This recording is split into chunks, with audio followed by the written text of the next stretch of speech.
अस्सलामुअलैकुम और very good morning. Welcome to new Pakistan. मैं हूं आपके साथ अनवार खाबर। और नाजरीन, हज का आगाज़ हो चुका है।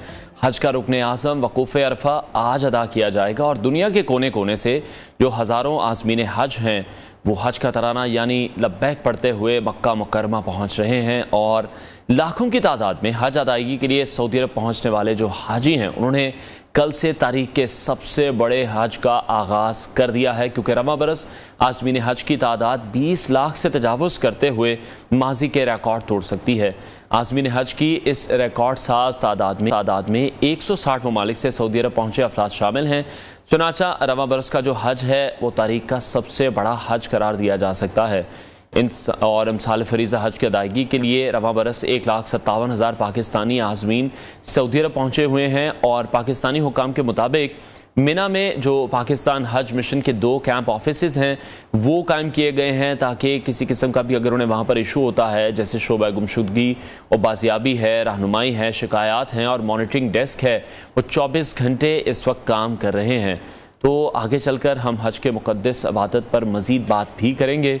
अभी शामिल करते हैं प्रोग्राम में टॉप स्टोरीज।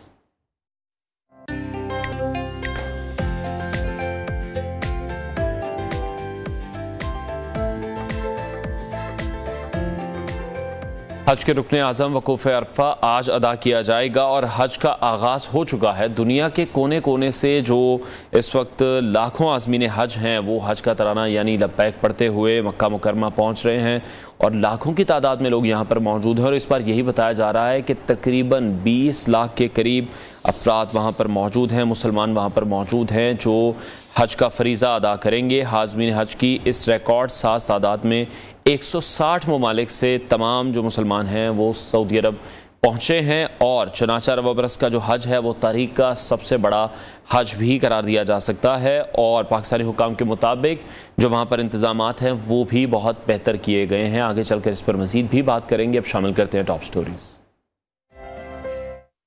हज का रुकने आज़म वकूफ़ अरफा आज अदा किया जाएगा। सानिया 9 मई लेफ्टिनेंट जनरल समेत 3 आला फौजी अफसर बरतरफ।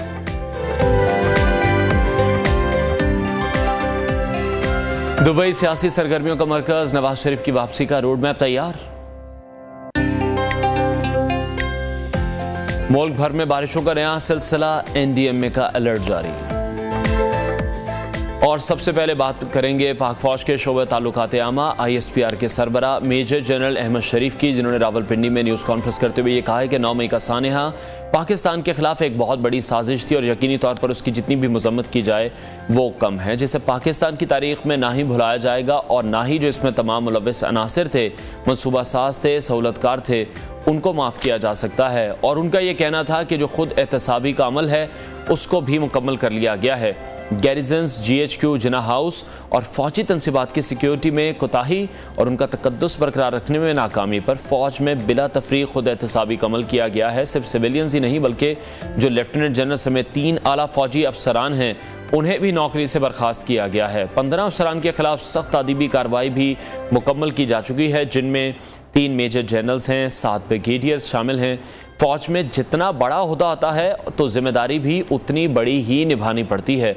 तो दूसरी जानिब फौजी अदालतों में सिविलियंस के ट्रायल्स के खिलाफ केस में वफाकी हुकूमत के बेंच पर एतराज़ के बाद केस सुनने वाला 7 रुकनी बेंच भी टूट गया था, जिसके बाद 6 रुकनी बेंच ने इस केस की समाअत की और आज की समाअत मुलतवी करते हुए chief justice of Pakistan Umar Ata Bandial ने ज़बानी रिमार्क्स दिए कि हम ये तवक्को करते हैं कि जब तक सुप्रीम कोर्ट में मुकदमा ज़ेर समाअत है तो फौजी अदालतें इस हवाले से जो ट्रायल है वो शुरू नहीं करेंगी।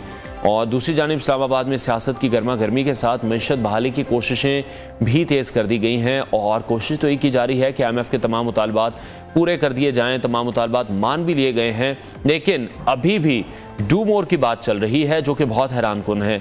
और इन तमाम खबरों में अहम तरीन खबर यह है कि जो नवाज शरीफ की वतन वापसी है उस पर बड़ी बात हो रही है, उस हवाले से प्लानिंग हो रही है। नवाज शरीफ इस्लामाबाद वापसी का फैसला कर चुके हैं और वो लंदन से दुबई पहुंचे हैं, जहां इसके बाद वो जाएंगे सऊदी अरब हज की अदायगी के लिए। और लग ऐसे रहा है कि जैसे मरियम नवाज शरीफ की वापसी और इस्तकबालिये का हतमी प्रोग्राम तय करेंगी। ये भी कहा जा रहा है कि असम्बली की तहलील से कबल नवाज शरीफ पाकिस्तान में होंगे।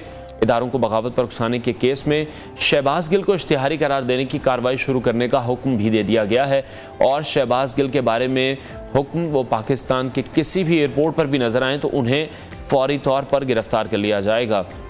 इसके बाद हम बात करेंगे पाकिस्तान तहरीक इंसाफ के सदर साबिक वज़ीर आला पंजाब परवेज़ इलाही की, जिन्हें हम देखते हैं कि एक मुकदमे से रिहा होते हैं तो फिर वो दूसरे में गिरफ्तार हो जाते हैं। तो अब FIA की जानिब से परवेज़ इलाही को दोबारा हिरासत में ले लिया गया है और उधर इसहाक खाकवानी ने चेयरमैन PTI पर जहांगीर तरीन की नाअहली के लिए साजिश का इल्ज़ाम आयद किया है, जबकि सदर पाकिस्तान आरिफ अलवी सऊदी अरब पहुंच चुके हैं, रवानगी उनकी हो चुकी है और अब कायम मकाम सदर सादिक संजरानी हैं और उन्होंने ओहदा संभालते ही जो बिल्स पेश किए जा रहे थे अब उनकी तौसीक भी शुरू कर दी है। तो बहुत ही अहम हैपनिंग है। कल जब DG ISPR की जानिब से प्रेस कॉन्फ्रेंस भी की गई है उसमें यह भी बताया गया है कि फ़ौज में जो खुद एहतसाबी का अमल है वो भी शुरू हो गया है और उसके जो नताइज हैं वो भी कल DG ISPR की जानिब से बताए गए हैं और इससे ये पता चलता है कि सानिया 9 किस कदर संजीदा मामला है और जो भी लोग इसमें मुलव्विस थे उनको किसी भी किस्म की राहत नहीं दी जाएगी और इन तमाम लोगों के खिलाफ सख्त से सख्त कार्रवाई दी जाएगी। और एक इस हवाले से जो मुकम्मल प्लानिंग है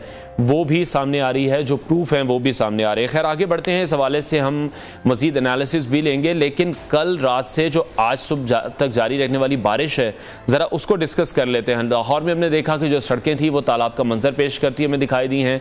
नेशनल पार्क स्पोर्ट्स कम्प्लेक्स की बात करें तो वो स्विमिंग पूल में बदल गया। कलमा चौक पर एक नया नवेला अंडरपास बना जिसकी बहुत ज़्यादा तारीफ़ें हो रही थी कि बड़ा ही कमाल अंडरपास बना है। तो वो अंडरपास भी हमने देखा कि पानी में डूब गया था। सोशल मीडिया पर बहुत ज़्यादा फुटेजेस उसकी वायरल हुई हैं, लोग वीडियोस बनाते रहे हैं, गवर्नमेंट को टैग करते रहे हैं और ये सवाल पूछते रहे हैं कि इतने अरबों के प्रोजेक्ट्स बनाए जाते हैं तो निकासी आपका जो इंतज़ाम है वो खातिर खा क्यों नहीं किया जाता। प्री मानसून के हवाले से पहले ही पेशगोई की गई थी तो फिर प्लानिंग कहाँ थी, LWMC के लोग कहाँ थे, वासा के लोग कहाँ थे, पानी क्यों नहीं निकाला गया। तो हमने देखा कि कई सड़कों पर घुटनों घुटनों पानी खड़ा था, गाड़ियां वहां पर जवाब दे गई, लोगों को शदीद मुश्किलात का सामना करना पड़ा। शदीद बारिश के बायस शहर में निज़ाम ज़िंदगी मुअत्तल हो गया। 100 से ज़ायद फीडर स्ट्रिप कर जाने की वजह से बिजली भी दस्तयाब नहीं थी। लाहौर में सबसे ज़्यादा बारिश एयरपोर्ट के इलाके में हुई जो कि 260 मिलीमीटर रिकॉर्ड की गई है। उसके बाद लक्ष्मी चौक में 256 मिलीमीटर बारिश हुई। पानी वाला तालाब में 254 मिलीमीटर बारिश रिकॉर्ड की गई। तो मुल्क के जो दूसरे हिस्से हैं वहाँ भी बारिश ने निज़ाम ज़िंदगी मफलूज कर दिया। इस्लामाबाद की बात करें, पंजाब पूरा, KP, बलोचिस्तान और आज़ाद कश्मीर के जो मुख्तलिफ इलाके हैं जहाँ शदीद बारिशें हुई हैं, 12 अफराद वहाँ पर जाम बहक हुए हैं जबकि 15 से ज़्यादा अफराद ज़ख्मी हुए हैं। पंजाब के मुख्तलिफ इलाके हैं जिनमें नारोवाल है, सियालकोट है, आसमानी बिजली गिरने के वहाँ पर वाक़यात पेश आए जिसमें 11 अफराद जान से चले गए। तो बारिश का सिलसिला 30 जून तक जारी रहने की पेशगोई भी सामने आ रही है। चीफ मेट्रोलॉजिस्ट सरदार सरफराज ने हमें ज्वाइन किया, उनसे इस हवाले से मजीद बात करेंगे। सर बहुत शुक्रिया आपके वक्त के लिए। सबसे पहले तो हमें इस हवाले से बताइएगा कि आज कहाँ कहाँ बारिश हो सकती है, मजीद बारिश की क्या पेशनगोई है। जी बहुत शुक्रिया जी। आज भी शाम में चांसेस होंगे और फिर रात में चांसेस होंगे अक्सर जगहों पर पंजाब की, और इसी तरह से ये स्पेल जो है 30 तक एटलीस्ट, और कुछ जगहों में एक उस तक 1 जुलाई तक जारी रहेगा वक्फे से। ज़्यादा चांसेस हुई इवनिंग में और फिर रात में होते हैं इस बारिश के, कि जब दिन में हीटिंग हो जाती है उसके बाद बिल्डअप होकर फिर रात में और इवनिंग में ज़्यादा चांसेस होते हैं। तो पंजाब के अक्सर इलाकों में आज भी चांसेस होंगे। इसी तरह से शुमाली पंजाब जैसे इस्लामाबाद से ऊपर का खिता कोटफार है, इस तरह से KP में आगे भी हैवी स्पेल मतवक्के, और लाहौर और गिरदनवा में भी फिर ईद के दिन भी यानी 28 कल की रात और फिर ईद का जो सुबह होगी उसमें निस्बतन हैवी स्पेल दोबारा हो सकता है। इस तरह से कहीं मॉडरेट और कहीं हैवी। तो ये सिलसिला इसी तरह ऑन एंड ऑफ चलता रहेगा 1 जुलाई तक एटलीस्ट, और फिर इसमें कुछ ब्रेक आएगी तो फिर 4 या 5 से दोबारा बाकायदा मानसून का आगाज़ हो जाएगा एक तरह से। ठीक है, तो सरफराज साहब अगर बारिश अब होती है तो क्या अभी अर्बन फ्लडिंग के चांसेस हैं, ख़तरा मौजूद है? जी कुछ जगहों में बिल्कुल, जैसे लाहौर में आपने खुद जिक्र किया, उसमें बहुत हैवी स्पेल था। 250 से ऊपर या 260 मिलीमीटर से ऊपर बारिश होगी 24 या 36 घंटों में। तो अभी ये जो आगे स्पेल है इसमें बहुत ज़्यादा तेज़ तो नहीं है, लेकिन वही जो मैंने आपसे जिक्र किया कि 28 की जो रात होगी और ईद की जो सुबह होगी 29 तारीख को, उस दौरान कुछ निस्बतन तेज़ स्पेल हो सकता है, तो उसमें दोबारा से इस तरह की सूरत हाल हो सकती है। इतना बहुत ज़्यादा हैवी तो नहीं है, लेकिन फिर भी निस्बतन हैवी स्पेल मुतवक्के है। इसी तरह से कल जो आने वाला कल है उसमें 28 को पेशावर में और दूसरे जो मर्दान और दूसरे केपी के इलाके हैं, मैदानी इलाके, उनमें ज़्यादा चांसेस हैं कि वहाँ पर हेवी स्पेल हो सकता है। इसी तरह से बलूचिस्तान के जो शुमाल मशरकी अजला है जैसे ज़ोब, उसके साथ ज़ियारत, चमन और किला सैफुल्ला, वहाँ पर आज भी शाम में जिस तरह से है कई मॉडरेट और कई हैवी स्पेल मुतवक्की है। तो पहाड़ी इलाकों में जब होती है बारिश असल में, तो जैसे बलूचिस्तान के कुछ पहाड़ी इलाके हैं तो वहाँ पर फ्लैश फ्लडिंग टाइप सूरत हाल हो सकती है, नदी नालों में तूफ़ानी आ जाती है। ठीक है, और प्री मानसून जो सीज़न है वो आप समझते हैं 30 जून के बाद दोबारा भी फाल हो सकता है? देखिए, वैसे तो मानसून बाकायदा जुलाई के मतलब पहले हफ्ते में ही, पहली जुलाई या फिर 4-5 जुलाई से शुरू हो जाया करता है अमूमन। तो ये चूँकि 25 से शुरू हुई थी, कहीं 24 से और कहीं 25 से, तो ये सिलसिला तो 30 तक है या किसी किसी जगह में पहली तक भी जाएगा, और फिर 2-3 दिन का गैप होगा, तो 5 से फिर दोबारा मानसून बारिशों का आगाज़ हो जाएगा, बाकायदा मानसून बारिशों का आगाज़ 5 जुलाई से। ठीक है। और उसके नतीजे में वो स्पेल भी फिर 8 या 9 जुलाई तक एटलीस्ट 3-4 दिन का स्पेल होगा, कहीं 4 दिन कहीं 5 दिन। उसमें भी पंजाब के बेशतर इलाकों में, केपी में, गिलगित बल्तिस्तान में और सिंध के भी कुछ बालाई सिंध और इस तरह से शर्की सिंध है जो उमरकोट और थरपारकर डिस्ट्रिक्ट, वहाँ पर निस्बतन तेज़ स्पेल हो सकता है। तो इस तरह से वो फिर 5 जुलाई से लेकर 9 या 10 जुलाई तक जारी रहेगा। ठीक है, तो सरफराज साहब आप ये समझते हैं कि जो तमाम बारिशें हो रही हैं अगर मुतवक्के नहीं हैं या क्लाइमेट चेंज का कुछ असर देख रहे हैं आप? नहीं जी, गैर मुतवक्की नहीं है बिल्कुल। देखिए, जैसे ही मानसून के करीब हम पहुंचते हैं ना, तो इसी तरह से पिछला साल भी आपको याद होगा, पिछले साल तो इससे ज़्यादा हुई थी, यानी बस जून से शुरू हो गई थी और जून के एंड तक बहुत मूसलाधार बारिशें हुई थी, खासकर बलूचिस्तान में और इसी तरह से पंजाब के भी बेशतर इलाकों में, केपी में। तो वो पूरे 15 दिन मुसलसल वो स्पेल चला था। तो ये तो एक तरह से एक्सपेक्टेड होता है, और इसको क्लाइमेट चेंज से इस तरह से लिंक नहीं कर सकते, क्योंकि ये मानसून से जस्ट पहले इस तरह के तेज़ शावर्स होते हैं। उससे पहले आपको याद होगा जो हीटिंग हुई है ना एक्चुअली, तो वो इसको एक तरह से और कन्वेक्शन को एनहांस कर देती है, तो उससे ज़्यादा चांसेस होते हैं उस तरह बारिश की। ठीक है, लेकिन जिस तरह से हम भी ये सुनते आए हैं कि जो क्लाइमेट चेंज है सबसे ज़्यादा मुतासर उसने पाकिस्तान को ही किया। अगर गिलगित बल्तिस्तान की बात करें, वहाँ पर यही कहा जा रहा है कि अभी भी शदीद गर्मी है, ग्लेशियर्स वहाँ पर पिघल रहे हैं। तो आप ये समझते हैं कि इस बार जो लास्ट ईयर हमने देखा था, सैलाब आया था, इस बार भी कोई ऐसे चांसेस तो नहीं है? देखिए, वो जाहिर है कि 40 से ऊपर टेम्परेचर चला जाता है जब शुमाली इलाकाजात में भी, यानी गिलगित में भी पिछले दिनों 43 तक चला गया, जो कि एक तरह से जो पुराना रिकॉर्ड है उसके बिल्कुल इक्वल चला गया जून का टेम्परेचर। और इसी तरह से जो दूसरे मुल्क इलाके हैं GB के, उन सभी एरियाज़ में भी बहुत तेज़ गर्मी चल रही है। तो जाहिर है ग्लाफ इवेंट हो सकता है वहाँ पर, क्योंकि ग्लेशियर पिघलने से जो झील बन जाती है, तो फिर ज़्यादा टेम्परेचर जब बढ़ता है तो वो झील फटती है, तो सैलाबी सूरत हाल पैदा हो सकती है। इसको रूल आउट नहीं कर सकते। और इसमें हमारे इस्लामाबाद ऑफिस ने जो ग्लाफ की एक अलर्ट जारी की हुई है, जो कि बिल्कुल अभी एक तरह से वो है, मतलब इन्हीं दिनों के लिए जारी की हुई है ग्लाफ की वार्निंग। और पिछले साल जो गैर मुतवक्के बारिशें हुई, जिस तरह से आपने बताया, तो वसी पैमाने पर तबाही भी हुई थी। इस मरतबा आप देख रहे हैं कि बारिशें गैर मामूली हद तक जाएंगी, तो इस बारे में मौसम की जो जानकारी है वो क्या कहती है? देखिए, इस साल उतनी पिछले तीनों साल इत्तेफाक से बहुत ज़्यादा बारिशें हुई थी, और उसकी वजह ये रही थी कि जो बैरुल कायल के दर्जा हरारत होते हैं जब वो मामूल से कम चल रहे होते हैं वहाँ पर, जिसको लानीना फिनोमेना कहा जाता है, तो उसकी वजह से हमारे यहाँ पूरे साउथ एशिया में, पाकिस्तान, इंडिया, दूसरे जितने ममालिक हैं, इन सभी ममालिक में अमूमन ज़्यादा बारिशें होती हैं जब वहाँ पर टेम्परेचर स्पेसिफिक ओशन में मामूल से कम चल रहे हैं। इस साल मामूल के से कुछ बढ़ रहे हैं वहाँ पर टेम्परेचर, और आगे भी बढ़ने की ही प्रेडिक्शन है। जो ग्लोबल मॉडल्स हैं वो यही प्रेडिक्ट कर रहे हैं कि आगे टेम्परेचर बढ़ जाएंगे, यानी ये फिनोमेना अल नीनो की तरफ जा रहा है। तो अल नीनो जब होता है तो हमारे यहाँ बारिशें कम होती हैं, मानसून की, पाकिस्तान में भी, इंडिया में भी और इधर उधर दूसरी जगहों पर भी।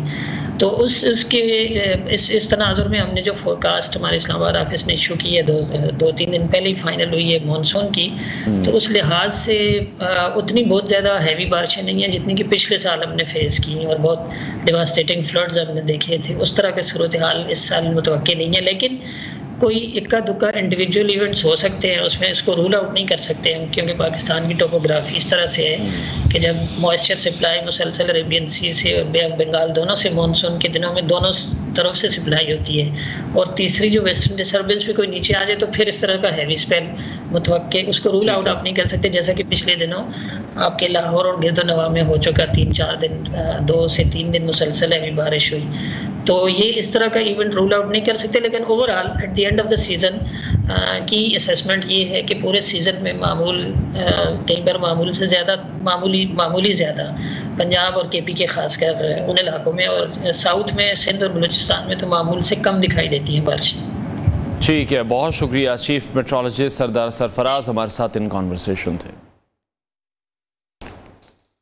तो नाज़रीन, ईद उल अज़हा करीब आते ही जो मुल्क के मुख्तलिफ शहर हैं वहाँ पर मवेशी मंडियाँ सज चुकी हैं। मुल्क के मुख्तलिफ शहरों में मंडियाँ तो सज गई हैं, लेकिन हम ये देख रहे हैं कि इन मंडियों में ख़रीदारों का तनासुब बहुत कम नज़र आ रहा है, क्योंकि इस बार जानवर तो बहुत ज़्यादा हैं लेकिन ख़रीदार कम है। और उसकी वजह भी ये बताई जा रही है कि जो रेट्स हैं वो आसमानों से बातें कर रहे हैं। ईद में 2 दिन रह जाने के बावजूद अभी भी ज़्यादा रश वहाँ पर देखने में नहीं आ रहा। मंडी में जो ख़रीदारों के कम होने की वजह है वो हम आपको बता चुके हैं कि प्राइसेस इस वक्त इस बार बहुत ज़्यादा हाई हैं, जिससे ख़रीदार परेशान हैं, जबकि जो व्यापार हैं वो मंडी में आने वाले अखराजात और जानवरों के महंगे चारे का रोना रोते नज़र आ रहे हैं। तो मुल्क के मुख्तलिफ शहरों में मंडियों में हमारे नुमाइंदे मौजूद होंगे, डिफरेंट शहरों में, उनसे हम आपकी बात कराएंगे।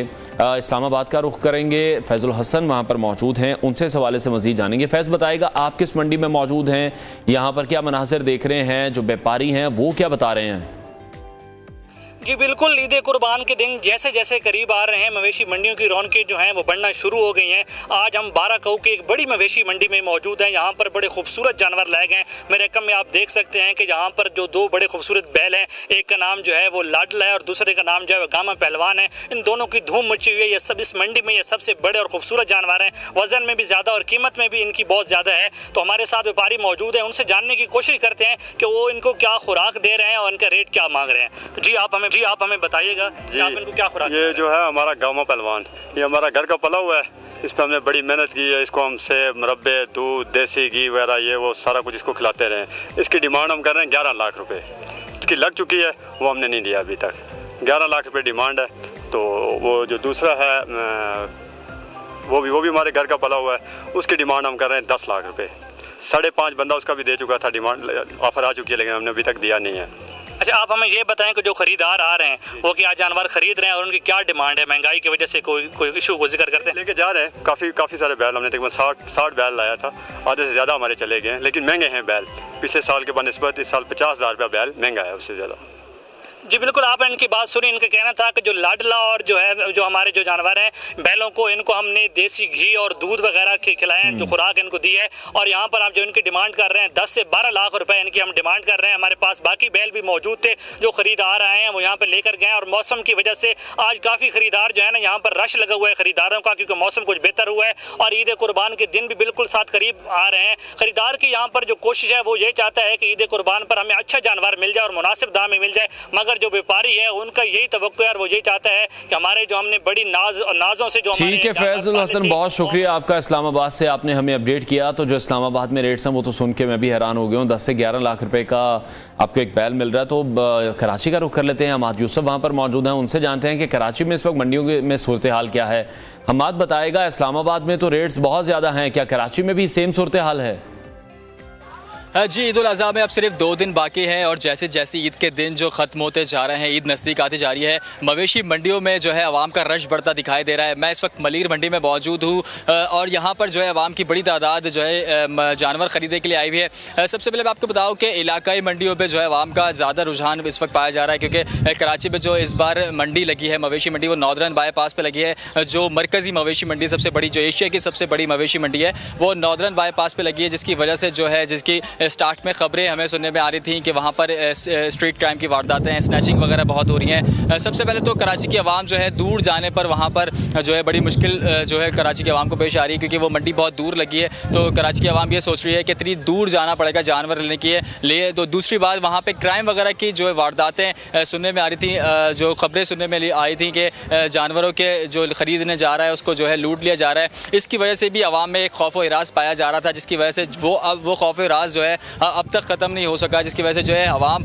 इलाकाई मंडियों का रुख कर रही है। मैं इस वक्त मलीर की मंडी में मौजूद हूँ और यहाँ पर भी मेरे कैमरामैन जमशेद आपको दिखा सके थे, आवाम की बड़ी तादाद मौजूद है। यहाँ पर हर तरह के जानवर मौजूद हैं, छोटे जानवर भी मौजूद हैं, बड़े जानवर भी मौजूद हैं और आवाम की बड़ी तादाद यहाँ पर जो है जानवर ख़रीदने के लिए आई हुई है। यहाँ पर मैं आपको दिखाऊँ, सबसे पहले जो छोटे जानवर हैं इनकी कीमतें शुरू हो रही हैं 1 लाख जो है 1,10,000 से 1 लाख से इसके कीमतें शुरू हो रही हैं। व्यापारी का ये कहना है कि यहाँ पर वो जो जानवर हैं वो 1,10,000 रुपये जिसकी कीमत मांग रहे हैं वो तकरीबन 80,000 में छोड़ देंगे। 1 लाख का जानवर मैं आपको दिखाऊं कि ये वो जानवर है जिसकी कीमत व्यापारी की जानिब से 1 लाख रुपये बताई जा रही है। व्यापारी की डिमांड है 1 लाख रुपये। अगर कोई ख़रीदार आता है और वो डिमांड करता है तो वो इसको जो है कम कीमत में भी दे देंगे। इसके अलावा मुख्तलिफ जानवर हैं, बड़े भी जानवर हैं, 15 लाख 20 लाख के भी इस मंडी में जानवर मौजूद हैं। इसके अलावा मेरे सीधे हाथ पर आप देखें कि बड़े जानवर मौजूद हैं, खूबसूरत तरीन जानवर मौजूद हैं। एक ये जानवर है गुलाबी नस्ल का, जिसकी जो मालिक हैं उसकी कीमत डिमांड कर रहे हैं 3.5 लाख रुपये उन्होंने बोली है और फाइनल वो कह रहे हैं 290 280 में जो है वो ये जानवर छोड़ेंगे। और कुछ ख़रीदार भी यहाँ मौजूद हैं जो इस जानवर को लेने आए हैं, उनसे बात करते हैं। जनाब बताइएगा, ये जानवर आपको पसंद आया है, क्या कहेंगे, कितनी कीमत आपने इसके लिए लगाई है और व्यापारी की जानिब से क्या क्या आ गया? बिल्कुल हमने लगाई है, इसकी 240 लगाई दी है इसकी कीमत, लेकिन ये व्यापारी जो है 275 में फाइनल बोल रहा है। मंडी बहुत चढ़ी हुई है, आवाम तो है, आवाम का रश बहुत है, लेकिन देखने वाले इसमें ज़्यादा हैं।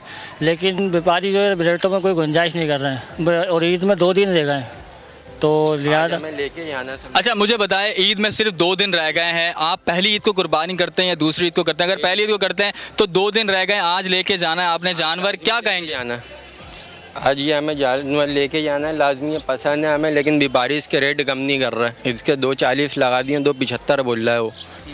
अब व्यापारी बात ही नहीं कर रहा है, जानवर की भागे जा रहे हैं इधर उधर। अच्छा व्यापारी क्या कह रहा है आपसे? व्यापारी के यहाँ पर आप जो मलिक मंडी आए हैं, व्यापारियों के बारे में बताइए कि उनके क्या मिजाज हैं, अगर आप बात कर रहे हैं तो वो क्या आगे से रुझान उनका किधर?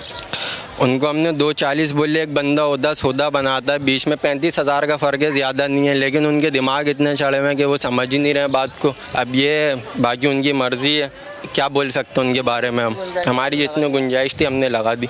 अच्छा इसके अलावा क्या आप सोच रहे हैं, अगर ये नहीं बनती बात तो आप कहीं और दूसरी जगह जाएंगे, दूसरा जानवर खरीदेंगे? आपकी रेंज कितने तक में आप जानवर आज यहाँ से खरीद के जाना है? 240 है हमारी लास्ट है, बस यही है। ठीक है जी, आवाम का यही कहना है कि यहाँ पर जो है अब व्यापारियों के जो मिजाज हैं वो नहीं मिल रहे। अब 2 दिन रह गए हैं ईद में और व्यापारी के जो मिजाज हैं वो नहीं मिल रहे हैं। वो इतने जानवर लेकर आए हैं फिर भी जो है वो कम कीमत नहीं कर रहे। 3.5 लाख बता के जो है 290 उन्होंने किए हैं और 240 उन्होंने इस जानवर के लगा दिए हैं। व्यापारी से भी बात करेंगे, व्यापारी हमारे साथ मौजूद हैं, उसी गाय के ये व्यापारी हैं, मालिक है, उनसे बात करते हैं। जी जनाब बताइएगा, एक आप जिस जानवर के 280 कह रहे हैं उसके 240 लग गए हैं, क्यों नहीं दे रहे, वजह क्या? वजह भाई ने बोला ऐसा दाम दो जिसमें जमा, मैंने कहा जमा जो यही बना था, जैसे लिया है तैसे भाई को दिया है। अभी भाई पाँव कूट रहा है, क्या कर, पीछे 20-30 हज़ार कौन नुकसान खाएगा?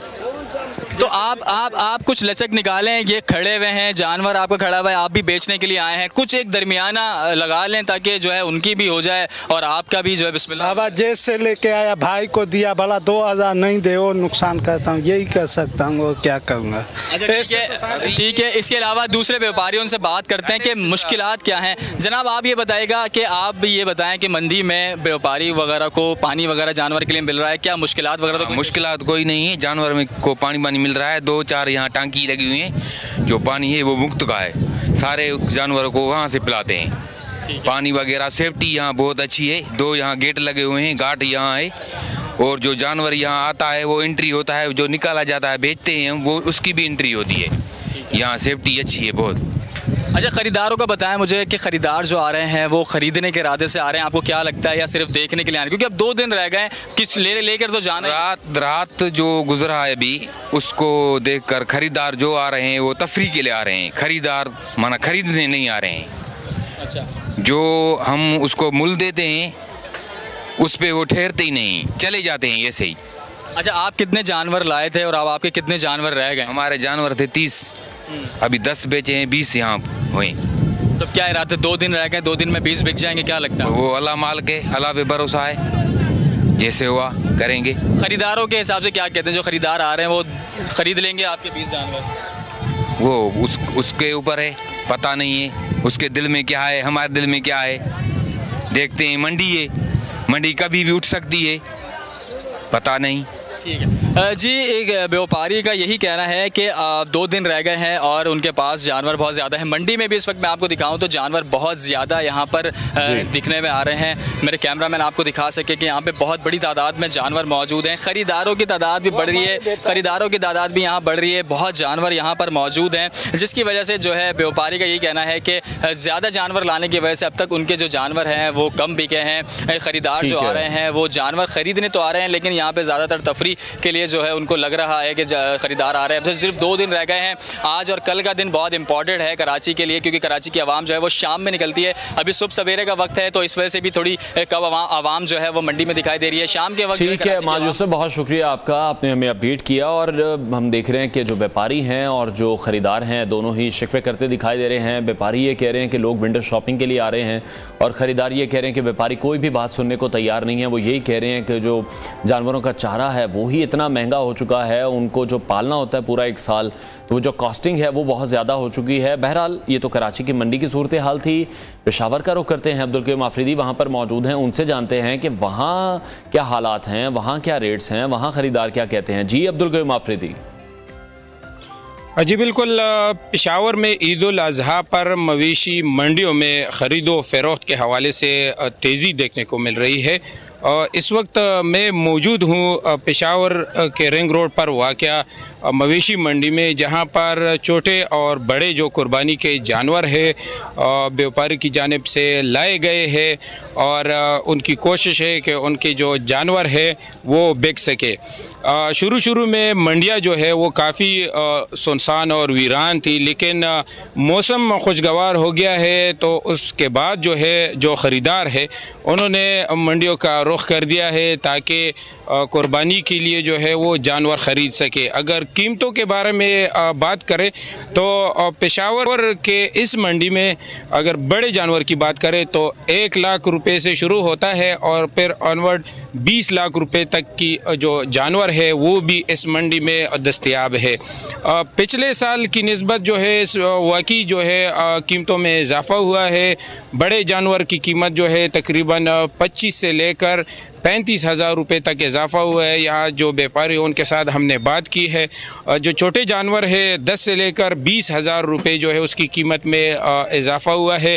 तो जो व्यापारी है वो कोशिश करता है कि उसका जो जानवर है ज़्यादा से ज़्यादा कीमत में वो फ़रोख्त करे, जबकि ख़रीदार जो है इस में तलाश है उसको कि कम से कम कीमत में उसे कुर्बानी का जानवर जो है वो मिल सके। अभी जो है इस वक्त मंडी का सूरत हाल ये है कि बड़ी तादाद में लोगों ने मंडियों का रुख कर लिया है, जो रौनकें हैं वो बहाल हो गई है और इस कोशिश में हर कोई लगा रहता है कि कम से कम कीमत पर वो अपने लिए कुर्बानी का जानवर जो है वो ख़रीद सके। पेशावर में बड़े जानवरों के अलावा जो छोटे जानवर है कुर्बानी के लिए, जिस तरह के दुम्बा हो गया और बकरा हो गया, उसकी ख़रीदो फ़रोख्त में भी जो है ज़्यादा उसकी रुझान होती है, क्योंकि यहाँ पर जो है लोग ज़्यादातर बकरा और दुम्बा जो है वो ख़रीदते हैं। लेकिन साथ साथ जो बड़े जानवर है, बैल हो गया और दूसरे तरह के जो जानवर है वो भी जो है बड़ी तादाद में लोगों ने मुख्तलिफ इलाकों से लाए हैं।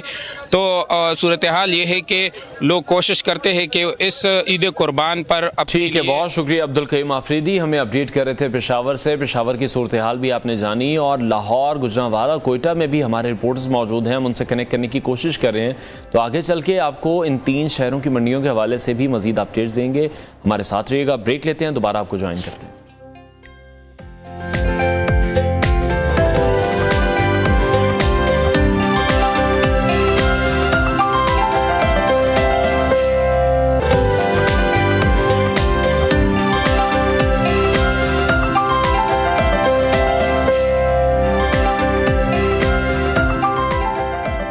Welcome back. और कल DGISPR की जानिब से एक अहम प्रेस कॉन्फ्रेंस की गई, जिसका प्रोग्राम के शुरू में हमने हवाला भी दिया। इस हवाले से मजीद बात करेंगे। दफाई तज्जियाकार ब्रिगेडियर रिटायर्ड हारिस नवाज ने हमें ज्वाइन किया। ब्रिगेडियर साहब, बहुत शुक्रिया आपके वक्त के लिए। हमने देखा जब DGISPR की जानिब से कल प्रेस कॉन्फ्रेंस की गई तो उन्होंने कहा कि फ़ौज में भी जो खुद एहतसाबी का अमल है वो शुरू हो गया है। उसके नताइज भी कल DGISPR की जानिब से बताए गए हैं।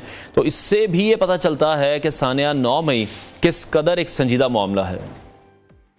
देखिए, इस पर तो कोई डाउट नहीं है।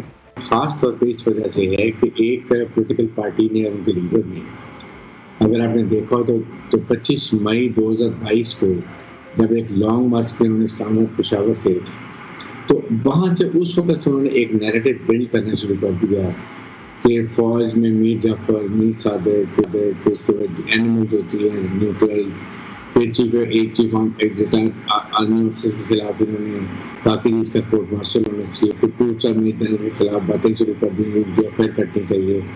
और 9 मई को कहा ये सब कुछ जो हो रहा है जनरल आसिम मुनीर की मर्जी से हो रहा है। तो वो जो एक यंग लड़के लड़कियों के माइंड्स को पल्यूट किया, उनके माइंड को ब्रेन वॉश कर दिया, और वो फिर कल्मिनेट हुआ जाके 9 मई 2023।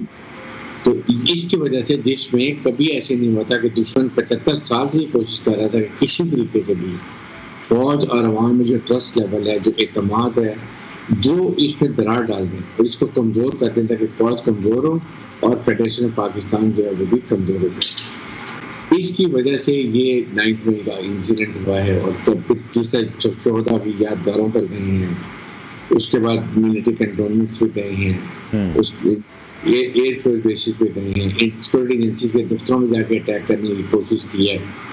तो इन चीज़ों की वजह से बहुत ही एक नुकसान हुआ। और वो तो खुदा का शुक्र है कि फ़ौज की पेशा वराना हिकमत अमली की वजह से रिस्ट्रेन शो किया गया कि कहीं भी फ़ौज रवान में जो तमाम है वो कम ना हो, और इसलिए वहाँ पर फ़ौज को डिसंगेज कर दिया ट्रुप्स को कि कहीं कोई नुकसान से हालात ज़्यादा ख़राब हो जाए। और फिर कल DGISPR ने बड़ी क्लियर बात ये कर दी कि फ़ौज में सेल्फ अकाउंटिंग जो है ये सबसे अहम है और हमेशा होती रहती है। इससे पहले भी अगर आपको याद हो तो एक 3 स्टार लेफ्टिनेंट जनरल को 14 साल कैद सुनाई गई थी, एक ब्रिगेडियर को सजाए मौत दी गई और वो एग्जीक्यूट भी की गई थी। फिर उन्होंने यही बताया कि इसमें भी सर्विंग एक 3 स्टार और साथ 2 ऑफिसर्स को फौज से डिसमिस कर दिया गया है। फिर ये भी बताया कि इसमें 3 मेजर जनरल, 7 ब्रिगेडियर जिनके तकरीबन इन्विटेशन कंप्लीट हो चुकी है, उनके खिलाफ भी कार्रवाई होने वाली है जी। और फिर उसके बाद आपने देखा कि उनका 2 4 स्टार जनरल्स, एक 4 स्टार की नवासी और एक 4 स्टार जनरल का दामाद, ये भी अंडर इन्वेस्टिगेशन है, उनको भी अरेस्ट हुए हुए हैं। इसके साथ 3 स्टार रिटायर्ड लेफ्टिनेंट जनरल की एक बेगम को भी जो इन्वेस्टिगेशन में है। इस तरह एक 2 स्टार की बेगम और उनका दामाद इन्वेस्टिगेशन में है। ये चीज़ें ये जानते हैं कि फौज ने इसको कितना सीरियसली लिया और ये कितना खतरनाक का खुदा ना खतरा करके ज़्यादा बढ़ जाता है, जिसकी वजह से फौज ने यही कहा कि इसीलिए हम चाहते हैं कि वो जो प्लानिंग एग्जीक्यूटिव है उनको हम भी उनको इसमें मिलिट्री कोर्ट में पाकिस्तान आर्मी एक्ट के तहत चलाएं। इसलिए देखिए, वी मस्ट अंडरस्टैंड कि मिलिट्री कोर्ट्स के अंदर सिर्फ ट्रायल सारा फ्री होता है, सिर्फ फर्क ये कि एक्सपीडाइट होता है, जल्दी किया जाता है। सिविल कोर्ट में 4 से 6 7 साल लग जाते हैं, केस चलते रहते हैं। तो वो जो एक उसका असर होता है कि लोगों को ये पता चले कि सजा दी गई है और सजा तो बाकी को सबक सीखा जाए, एग्जाम्पल दी जाए, वो जाता है। इसलिए फिर उसमें ये भी है, देखिए इसमें आप हाई कोर्ट में भी जा सकते हैं, आप सुप्रीम कोर्ट में जा सकते हैं जी। आप अपने का लॉयर हायर कर सकते हैं। तो मेरे ख्याल में ये बताया गया कि आप देखेंगे आज जो ट्रायल, आज सुप्रीम कोर्ट में हेयरिंग है, लेट्स होप के वहाँ पर भी इसमें पॉजिटिव आता है और फिर ये जल्दी फाइनलाइज केसेस देते हैं।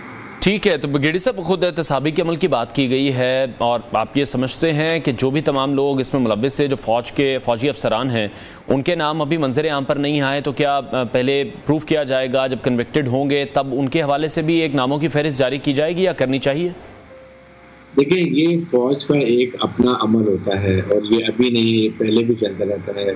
जनरली हम उनको आर्मी में रिस्ट्रिक्ट करते हैं, लेकिन ये बता देते हैं, अनाउंस कर देते हैं कि इतने सीनियर ऑफिसर्स को सोन को पनिश किया गया और ये सजाएं दी गई हैं। और उसके बाद वो मेरे ख्याल में ये बड़ा क्लियर है, हमारा एक बड़ा ही सेल्फ स्ट्रॉन्ग अकाउंटेबिलिटी सिस्टम है जिसके अंदर, इसीलिए हमारी फौज में डिसिप्लिन है। हमारी फौज सिर्फ एक डायरेक्शन में देखती है, वो chief of staff general assembly, उनसे अहकामात लेती है, core commander, division commander, brigade commander, commanding officer सब अमल करते हैं। ये इसमें कोई भी डाउट नहीं। जो सोचा जा रहा था पता नहीं खुदा ना खाता कॉम्प्लेक्सी हो गई है, क्या हो गया है, ये सिर्फ अपने फ्राइज में गफलत करने में, तो इसको अच्छे तरीके जो आपको कमांड में कमजोरी दिखाने की वजह से इनको सजा दी गई है। अदरवाइज पूरी फौज हमारी इंशाल्लाह डिसिप्लिन है, इसमें कोई कभी ऐसी बात नहीं होती है और ये सिर्फ अपने ऑपरेशन टास्क और इनमें कॉन्सेंट्रेट है।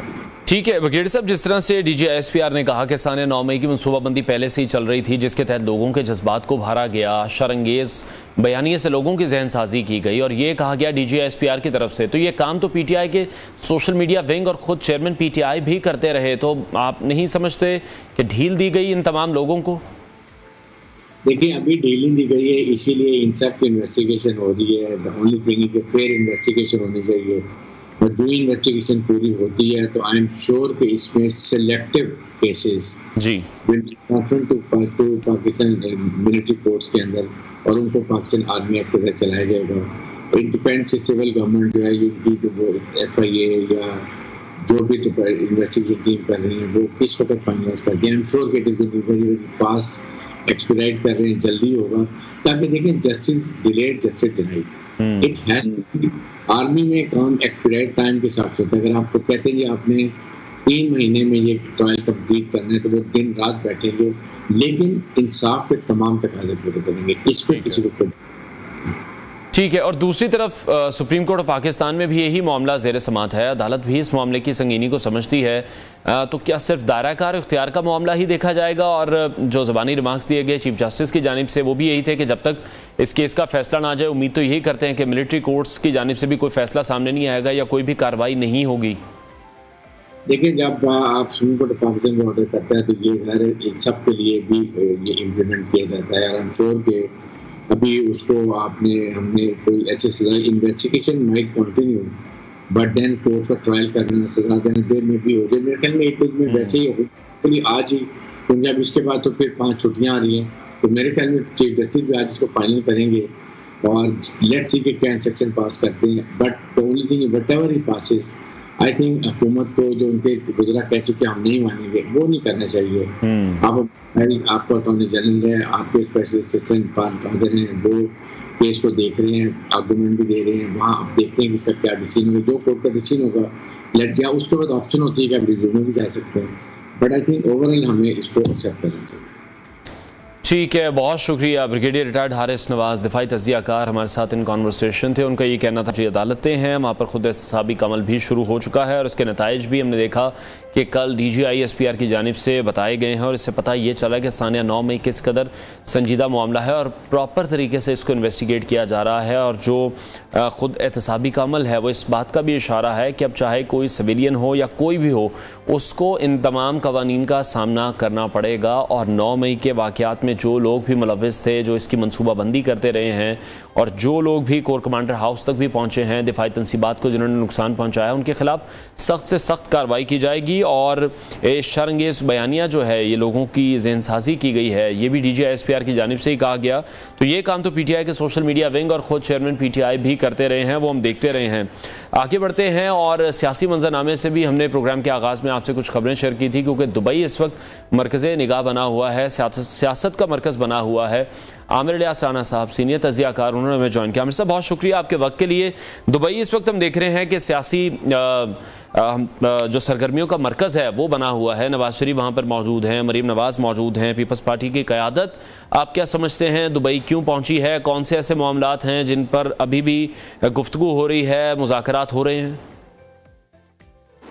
देखें, जाहिर है कि 2 इंतहाई इंतखाबी हरीफ आज एक गवर्नमेंट में शामिल हैं और मरकज़ में गवर्नमेंट पीपल्स पार्टी के ताउन से शहबाज शरीफ साहब ने बनाई है और जाहिर है कि कायद नवाज शरीफ हैं और और पॉलिटिकली सारा जो गेम कैप्चर किया है वो नवाज शरीफ की अदम मौजूदगी में वो मरियम नवाज ने किया है।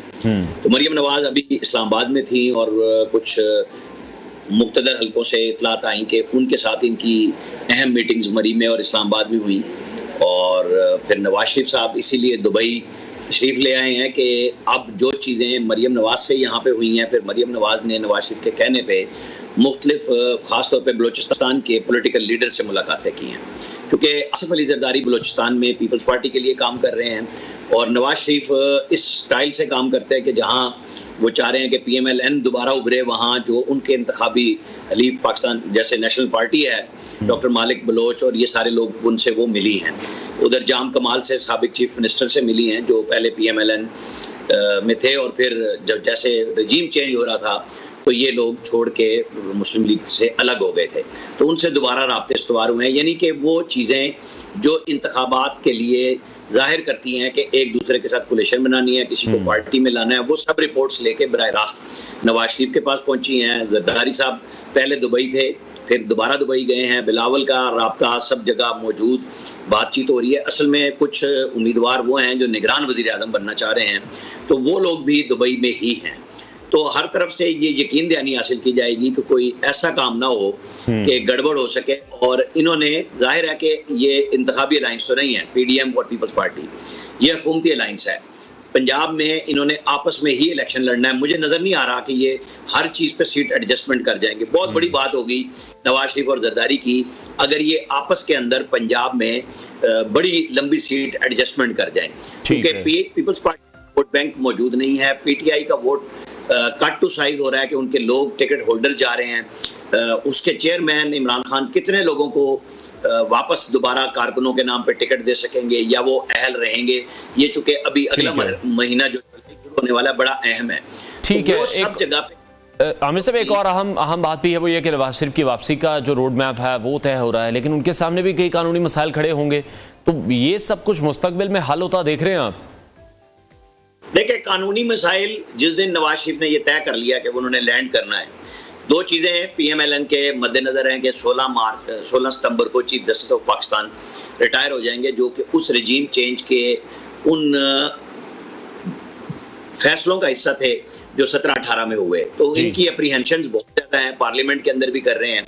कुछ लोगों का ख्याल ये है कि वो जुलाई में आएंगे, अगस्त में आएंगे, या वो 16 सितंबर में। लेकिन 16 सितंबर का जहाँ तक मैं समझता हूँ उनके मद्देनज़र ये है कि उससे पहले इंतखाबी अमल शुरू ना हो सके जब तक मौजूदा चीफ जस्टिस मौजूद हैं, ताकि वो जो पिछला इमरान खान के साथ ताउन का तासुर मौजूद है उसका इन लोगों को नुकसान ना हो। नवाज शरीफ दोनों तरह से तैयारी कर रहे हैं। उन्होंने तो सिर्फ एक राहदारी की जमानत अप्लाई करनी है इस्लामाबाद हाई कोर्ट में, क्योंकि उनके इश्तिहारी होने का अमल किया गया है कि वो पाकिस्तान से जमानत लेके गए थे और वापस नहीं आए। और मरियम नवाज के केस की बरियत के बाद नवाज शरीफ का केस कोई खास वैल्यू नहीं रखता जिसमें उनको एक्चुअल सजा हुई है। दूसरे में तो सिर्फ ये हुआ था कि वो जमानत पे चले गए थे। जिस जज ने सामने आई थी जिनकी वीडियोस कि उन्होंने प्रेशर में आके फैसला दिया था नवाज शरीफ के खिलाफ, और उन जज को बरतरफ भी कर दिया गया था, जज अरशद मलिक मरहूम की मैं बात कर रहा हूँ।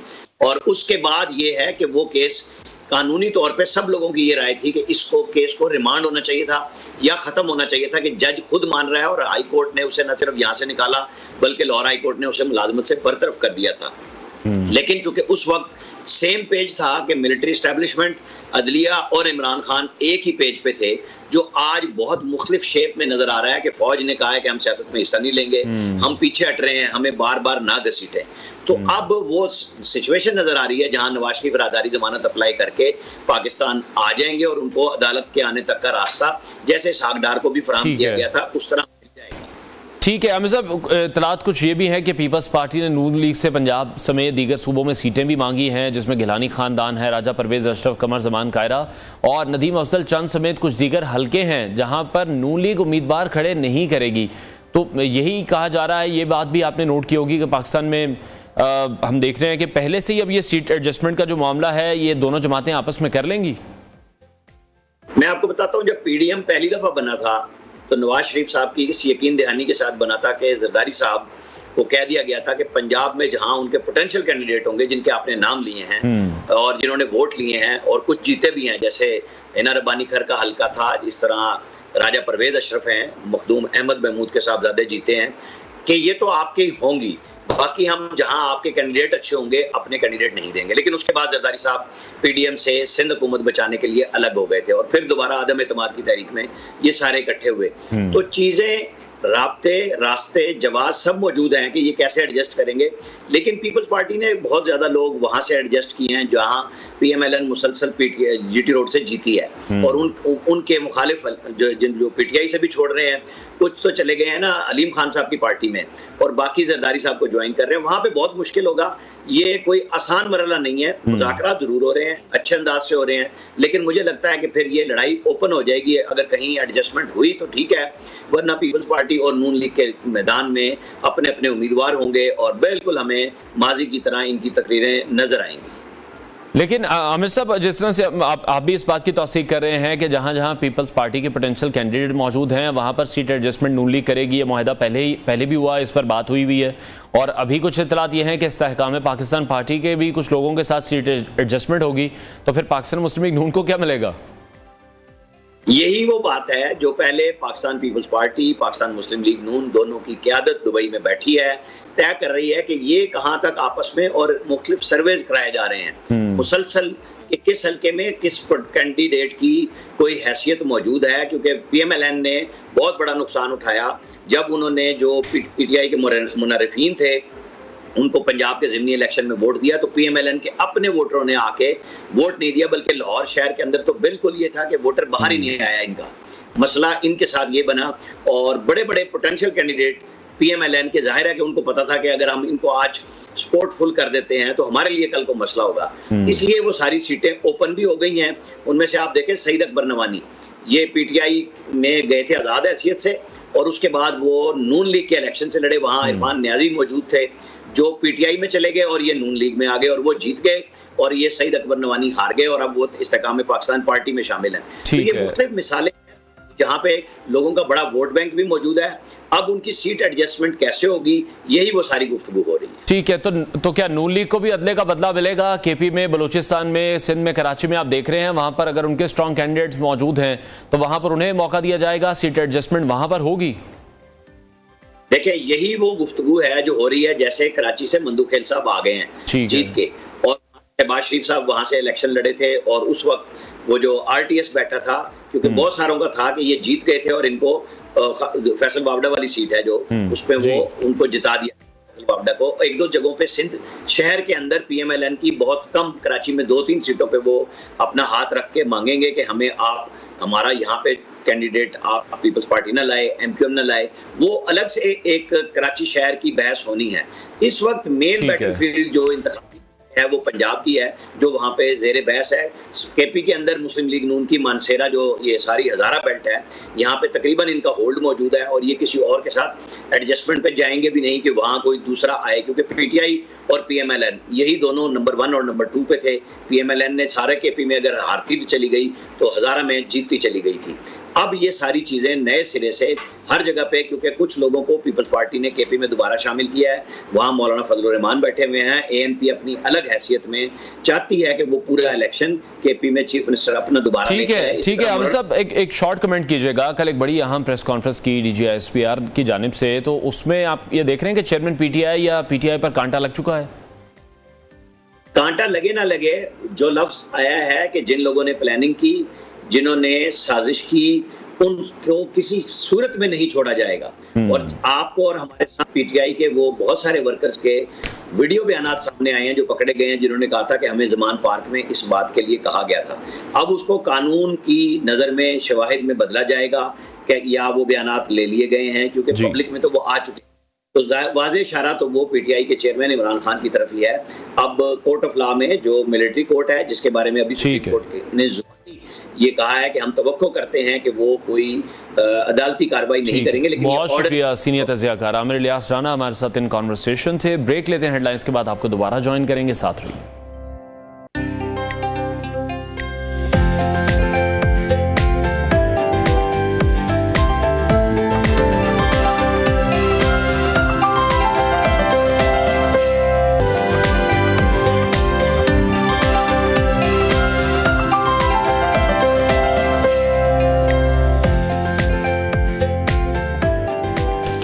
लब्बैक अल्लाहुम्मा लब्बैक, लब्बैक ला शरीका लक लब्बैक, लब्बैक अल्लाहुम्मा लब्बैक। हाजिर हूँ अल्लाह, मैं हाजिर हूँ, तेरा कोई शरीक नहीं। तेरे ही लिए तारीफ़ें हैं, नेमतें और बादशाहत तेरी है, तेरा कोई शरीक नहीं। हाजिर हूँ मेरे अल्लाह, मैं हाजिर हूँ।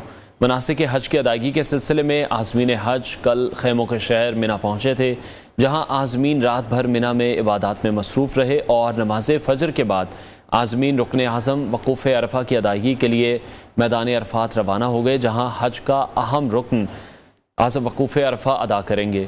आज़मीन अरफ़ात में मस्जिद नबरा से ख़ुतबा हज सुनेंगे। बाद अज़ां ज़ोहर और असर की नमाज़ें एक वक्त में कसर करके पढ़ी जाएंगी और फिर ग़ुरूब आफ्ताब के बाद हुज्जाज कराम मुज़दलिफ़ा रवाना हो जाएंगे।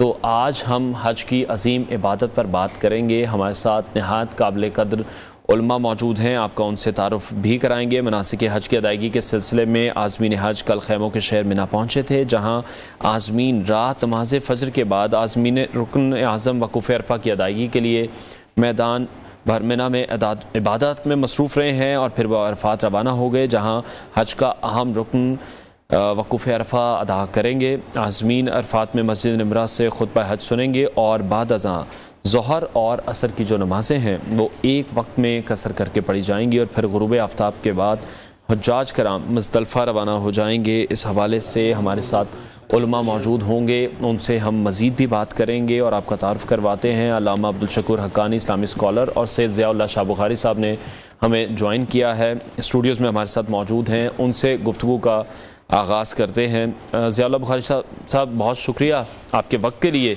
हमें ये बताइएगा कि हज क्यों फ़र्ज़ हुआ और एक मुसलमान के लिए इसकी अहमियत क्या है? बिस्मिल्लाहिर्रहमानिर्रहीम। बिलाशुबा हज बैतुल्लाह ये मेरे अल्लाह की एक बहुत ही पसंदीदा इबादत है। बिल्कुल। और सैयदना इब्राहीम खलीलुल्लाह अलैहिस्सलाम से जब अल्लाह पाक ने बैतुल्लाह की तामीर नौ करवाई, इस बवान इब्राहीम मकान अलबैत, बैतुल्लाह तो पहले से मौजूद था ना जी।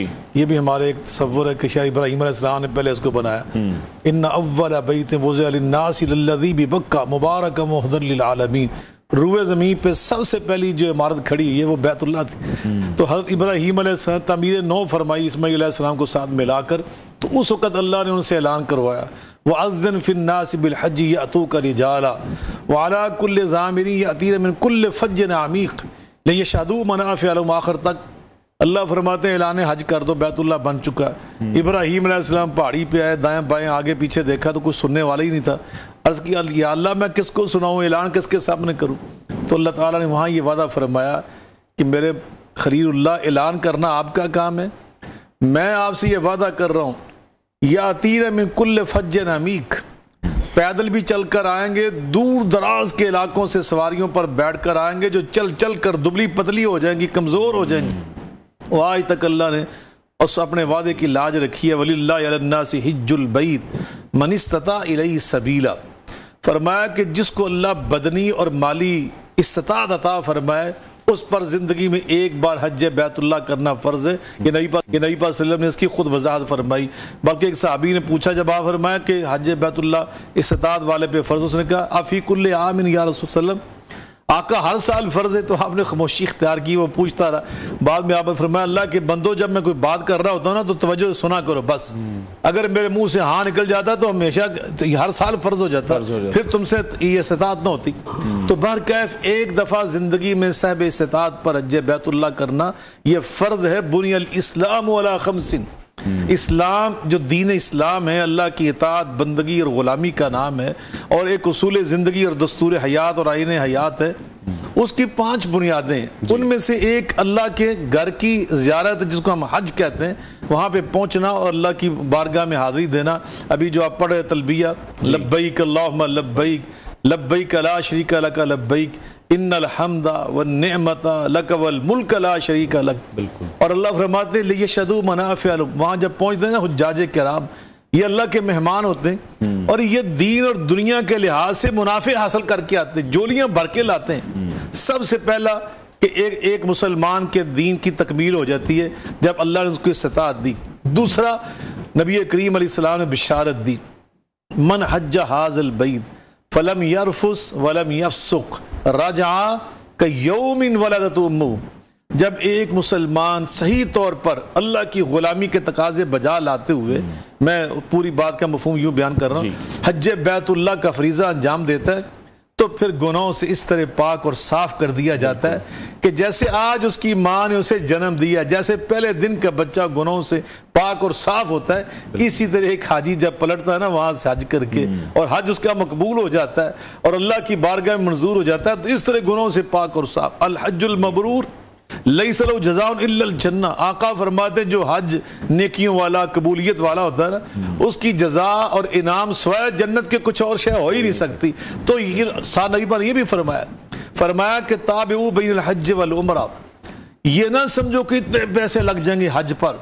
फरमाया मैं अल्लाह के रसूल तुम्हें गारंटी दे रहा हूँ, फरमाया यनफियानिल फ़क़रा कमा यनफिल कीर खुबसल हदीस, जैसे एक भट्टी होती है ना और उसके अंदर लोहा डाल दिया जाए तो खालिस लोहा अलग हो जाता है, मैल कुचैल अलग हो जाती है। तो फरमाया हज करने से गुर्बत और फकीरी अल्लाह जा की तरह अलग कर देता है, मुसलमान के रिज़्क़ में अल्लाह और बरकतें नाज़िल फरमा देता है। और साथ तीसरा ये कि जब मुसलमान वहाँ पे जाते हैं, देखें मुख्तलिफ ज़बानों के लोग, मुख्तलिफ इलाकों के लोग, उनकी तहजीबें सकाफ़तें अलग अलग हैं, लिबास रहने सहने के ढंग अलग हैं, लेकिन वहाँ पहुँचते ही यूनिफॉर्म भी सबके एक, तलबिया भी एक, अंदाज भी एक, जज्बा भी एक। और जैसे अल्लामा इकबाल ने फरमाया था रहमतुल्लाह अलैह, अरब के सोज़ में साज़े अजम है, हरम का राज तौहीद उमम है, तही वहदत से अंदेशा गरब के फरंगी तहजीब बेहरम है। तो हमें बैतुल्लाह से ये सबक सीख कर आना है, वातसिमू बिहब्लिल्लाहि जमीअन वला तफर्रकू।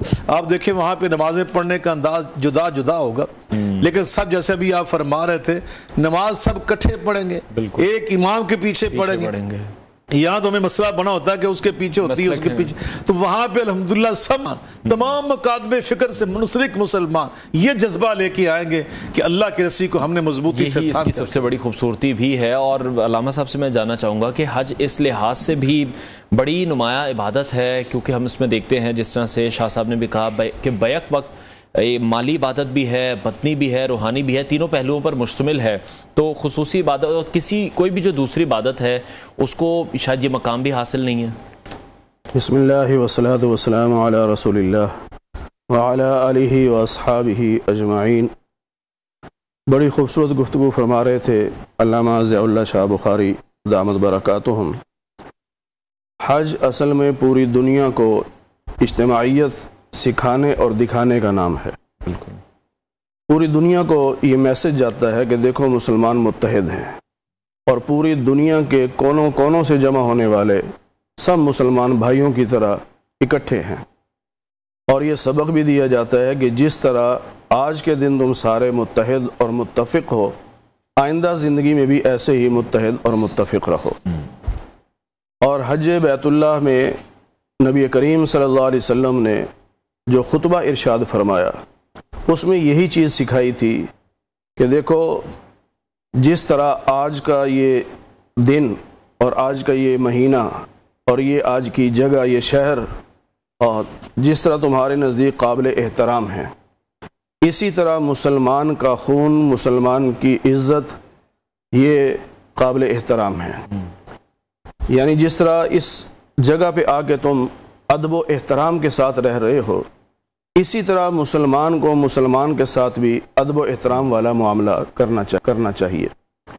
और जिस तरह मक्का को काबिल एहतराम समझते हो, इसी तरह मुसलमान के खून को भी काबिल एहतराम समझो कि उसके खून को बहाओ मत। और इसलिए हुक्म भी है कि आपस में कत्ल व गारत मत करो, बल्कि दरगुजर से काम लो। आप देखें हज पे जब मुसलमान जाते हैं तो वहाँ अगर किसी से कोई गलती हो भी तो वो दूसरा भी कहता है कोई बात नहीं, कोई बात नहीं, एहतराम करते हैं, एक दूसरे को माफ़ करते हैं।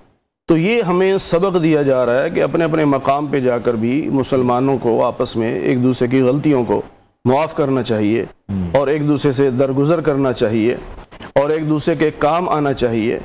और जिस तरह यहाँ पर तुमने अपने नफ्स को मिटा दिया कि यहाँ कोई बड़ा छोटा नहीं, सब बराबर, हत्ता कि दुनिया का बादशाह भी हो तो वो भी उसी लिबास में होगा जिस लिबास में गरीब है, और वही आमाल बादशाह भी करेगा जो गरीब कर रहा है। तो अपने मकाम पर जाकर भी तुम इसी तरह अपने आप को मिटा दो और एक दूसरे को बराबर समझो, वहाँ अपनी अना और तकब्बुर इसे ख़त्म कर दो। और जब इस सफ़र से वापस आ जाते हैं तो फिर उसको कंटिन्यू करना चाहिए। जी बिल्कुल बिल्कुल ठीक है। शाह साहब, जो साहिब हैसियत हैं उनके लिए हज जो है वो फ़र्ज़ करार दिया गया है, अगर वो अपनी ज़िंदगी में नहीं कर सके तो पहले से ज़रा क्लियर कीजिएगा, तो क्या उसके बाद कोई मर्द या औरत उनके लिए हज अदा कर सकता है? बिलाशुबा हदीस पाक में आता है कि रसूलुल्लाह सल्लल्लाहु अलैहि वसल्लम जब हज बैतुल्लाह के लिए तवाफ़ फरमा रहे थे तो आपने एक सहाबी की ज़ुबान से सुना कि अल्लाहुम्मा लब्बैक अन शुबरमा, कि या अल्लाह मैं भी हाज़िर हूँ शुबरमा की जानिब से। तो आपने सल्लल्लाहु अलैहि वसल्लम ने इरशाद फरमाया मन शुबरमा, तो शुबरमा कौन है?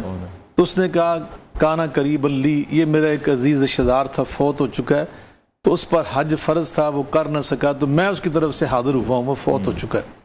तो आपने फरमाया कि क्या तुमने खुद हज किया है? तो उसने कहा कि मैंने अभी हज नहीं किया। तो आपने फरमाया ये हज तुम अपनी तरफ से करोगे, आइंदा साल आकर शुबरमा की जानिब से हज करना। तो मालूम हुआ कि फौत होने वाले की जानिब से हज बैतुल्लाह किया जा सकता है, लेकिन करने वाला पहले हज खुद कर चुका हो। हज बदल वाले के लिए शर्त है कि उसने खुद पहले अपना हज किया हुआ, ठीक है, तो अगले साल या उससे अगले साल आकर वो किसी की जानिब से हज बदल, इसको हम कहते हैं, तो वो हज बदल किया जा सकता है। जैसे नहीं दीगर इबादत के मैं फरमाया कि मम मात वाली सयामुन सामान वलीयुहु, अगर कोई फौत हो जाए और उसके ज़िम्मे रोज़े थे और वो पहले ही फौत हो गया, वो अपने कज़ा नहीं कर सका रोज़े, तो नहीं बस फरमा उसके जो वारिस हैं उसके रोज़े रख दें, वो अल्लाह की तरफ। इसी तरह एक साहबी ने पूछा था अल्लाह के रसूल, मेरी वालदा या वालिद के ज़िम्मे था, तो आपने फरमाया कि मैं उसके अदा कर दूँ? तो फरमाया कि अगर उसके ज़िम्मे कर्ज़ा होता और तुम वो कर्ज़ा अदा करते तो क्या उसका कर्ज़ा अदा शुमार होता या ना होता? कहा जी बिल्कुल, वो कर्ज़े से फारुग हो जाता, जिसका कर्ज़ा था हम अदा कर देते। तो फरमाया फ़दईनुल्लाह हक़्क़ु अन युक़ज़ा बिही, फरमाया कि अल्लाह का जो कर्जा है ना ये ज्यादा इस्तेहकाक रखता है कि उसको अदा किया जाए। तो ये अल्लाह का कर्जा असल में होता है ना, लेकिन हर मुसलमान को चाहिए जब उस पर हज फर्ज हो जाए उसको तरद्दुद नहीं करना चाहिए, उसको लहतो लाल नहीं करना चाहिए कि हर साल हम बहाने बनाते रहते हैं, अभी मैंने बच्चों की शादी करनी है, अभी मुझे फलां काम है फलां काम है। इस ज़िमन में बहुत सख्त वईद है कि जो इंसान इसमें मुतरद्दिद रहता है और मालूम नहीं के बाद में कोई करता है या नहीं करता, तो ये सारे ऐसे होते हैं। तो बाहर के इसलिए मुसलमान को खुद जिम्मेदारी का एहसास होना चाहिए। नबी वसल्लम के सहाबा फरमाते हैं, हज़रत अली मुर्ज़ा का ये फरमान है कि अगर एक मुसलमान सहब इस्तिताअत हज ना कर सका अपने किसी ऐसी तरद्दुद की वजह से, तो माता इंशा यहूदियन व नसरानियन, तो ये बड़ी सख्त वईद है। तो इसलिए हमें चाहिए कि अपनी ज़िंदगी में इसके एहतमाम करें कि ज़रूर हम इसको हज को खुद अदा करें। लेकिन अगर नहीं कर सके, कोई मजबूरी बात शरी भी बन जाती है, शरी मजबूरी थी, मुसलमान ने हज के काज़ा जमा कराया या कोशिश की लेकिन उसका नाम कुरान अंदाजी में नहीं निकल सका, या कोई और सबब बन जाता है, पास को जैसे कोरोना आ गया था 3 साल हज नहीं हो सका, तो इस तरह की सूरत हाल थी, तो उसमें वो फौत हो जाता है, तो बाद में उसकी तरफ से करना चाहिए। ठीक हो गया। अच्छा अलामा साहब, जिस तरह शाह साहब भी कह रहे हैं कि बड़ा नाजुक मामला है और बड़ी सख्त वईद भी है इस हवाले से, बहुत से ऐसे साहबा हैं, सख्त रिवायात भी मुंसलिक हैं कि जो साहिब इस्तिताअत लोग हैं अगर वो हज नहीं करते हैं, लेकिन आज का जो दौर है हम देख रहे हैं जो मौशी मसाइल भी हैं, इसका बहाना तो नहीं बना सकते, लेकिन फिर भी अगर हम देखें जितना हज महंगा हो चुका है, एक आम आदमी जो शायद आज से साल पहले या 2 साल पहले साहिब इस्तिताअत था, आज जो हालात है, आज वो अपने घर का जो गुजर बसर है बड़ी मुश्किल से कर पा रहा है, तो ऐसे लोग फिर क्या करें? देखिए, साहिब इस्तिताअत का मतलब ये है कि उन दिनों में जब हज हो रहा है तो वो अपने मुल्क से मक्का मुकरमा पहुंच सके, वहां से वापस आने का इंतज़ाम उसके पास हो, ठीक है, और वहां जितने दिन उसने रहना है उतने दिनों का खर्चा उसके लिए और उतने दिनों का खर्चा अपने अहल व अयाल के लिए हो तो साहिब इस्तिताअत कहलाएगा ना, ठीक है। और अगर उसके पास इतने पैसे ही नहीं है तो साहिब इस्तिताअत नहीं कहलाएगा वो, ठीक है। तो इसलिए जिस साल महंगा होगा तो ज़ाहिर है फिर वो इस्तिताअत का लेवल भी ऊपर चला जाएगा। तो इसलिए इस चीज़ को ये नहीं सोचना चाहिए कि महंगा हो गया या सस्ता हो गया, बस जिस साल उस पर हज फ़र्ज़ होगा तो फ़र्ज़ भी तभी होगा जब इस्तिताअत वाला होगा, और इस्तिताअत भी उसी हिसाब से होगी कि आजकल चूँकि मिसाल के तौर पे 12 लाख में हज हो रहा है, तो पहले 4 लाख में हो जाता था, ये 2 लाख में हो जाता था, बिल्कुल। तो जब 2 लाख में हो जाता था तो फिर 2 लाख पे फ़र्ज था, अब 12 लाख में होता है तो जो 12 लाख वाला होगा वही साहिब इस्तिताअत होगा, ठीक है। हाँ, ये है कि अगर किसी पर पहले हज फ़र्ज था और सस्ता था तो उसने उस वक्त सुस्ती की, नहीं किया। अब वो कहता जी महंगा बहुत हो गया, अब मेरे पास वसाइल नहीं है, तो वो तौबा इस्तग़फ़ार भी करता रहे और वसीयत भी करे कि मुझ पे हर फर्ज था, मैं नहीं कर सका और मेरी कोशिश है कि मैं ज़िंदगी में हज कर लूँ, लेकिन अगर मेरी मौत वाक़ई हो गई तो फिर मेरे असासों में से जो है वो हज किसी को करवा दिया जाए, वो वसीयत करे। ठीक है। तो और जिन लोगों पर फ़र्ज़ है, हज फ़र्ज़ है और वो इस साल नहीं जा सके, पाकिस्तान में मौजूद हैं या किसी भी मुल्क में मौजूद हैं, उनके लिए क्या इबादत हैं या वो क्या कर सकते हैं? देखिए, अगर तो उन्होंने कोशिश की कि जैसे शाह साहब फरमा रहे थे कि दरख्वास्त जमा कराई नहीं निकली या कुरानदाजी में नाम नहीं आया या बीमारी कोई ऐसी आ गई कि उसको रोक दिया गया, तो वो फिर तो माजूर है। तो तौबा इस्तग़फ़ार भी करता रहे, अल्लाह से दुआ भी मांगता रहे, ये अल्लाह मेरा इरादा तो पूरा है, आप मुझे तौफीक देंगे तो मैं आपके घर हाजिर हो जाऊंगा। तो ये अल्लाह से मांगेंगे तो अल्लाह बुलाएंगे, ये भी है। बिल्कुल है। सिर्फ पैसे के बलबूते पे कोई हज पे नहीं जा सकता। आपने खुद देखा होगा, बाज़ गरीब लोग हैं और वो हज पे चले जाते हैं, और बहुत बड़े मालदार लोग हैं वो नहीं जा सकते, पैसा होने के बावजूद नहीं जा सकते, क्योंकि अल्लाह जिसको बुलाते हैं वही जाता है, अल्लाह के बुलावे के बगैर कोई नहीं जा सकता। तो ये नहीं समझना चाहिए कि पैसे के बलबूते पे मैं चला जाऊंगा, नहीं, अल्लाह के हाथ से मकबूलियत होगी और वहाँ से अल्लाह का बुलावा आएगा तो इंसान जा सकता। ठीक है। शाह साहब, हज के फ़राइज़ क्या हैं? कुछ लोग तो हमने देखा बहुत पहले चले जाते हैं, और कुछ अब हम देख रहे हैं कि जो बाज़ अफराद ऐसे हैं जो हज वाले दिन पर ही मक्का मुकर्रमा में पहुँचते हैं, तो हज के अहकामात के बारे में बताइएगा। देखिए, हज की 3 अक़साम है। एक होता है हज इफ़राद, अकेला हज, इफ़राद का मतलब।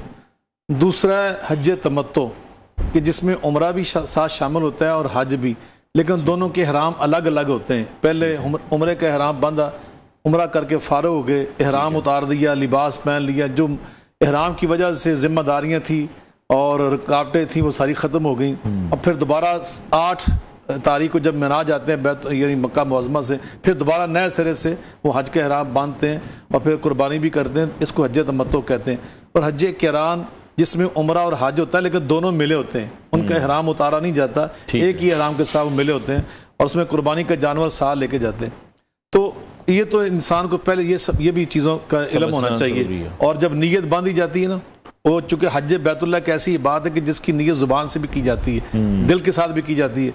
जो तलबिया पढ़ते अल्लाहुम्मा लब्बैका हज्जन, अल्लाहुम्मा लब्बैका उम्रतन, इस तरह सारे, तो वो अल्फाज उसके मुताबिक कहे जाए जो भी उसने हज की नीयत की है।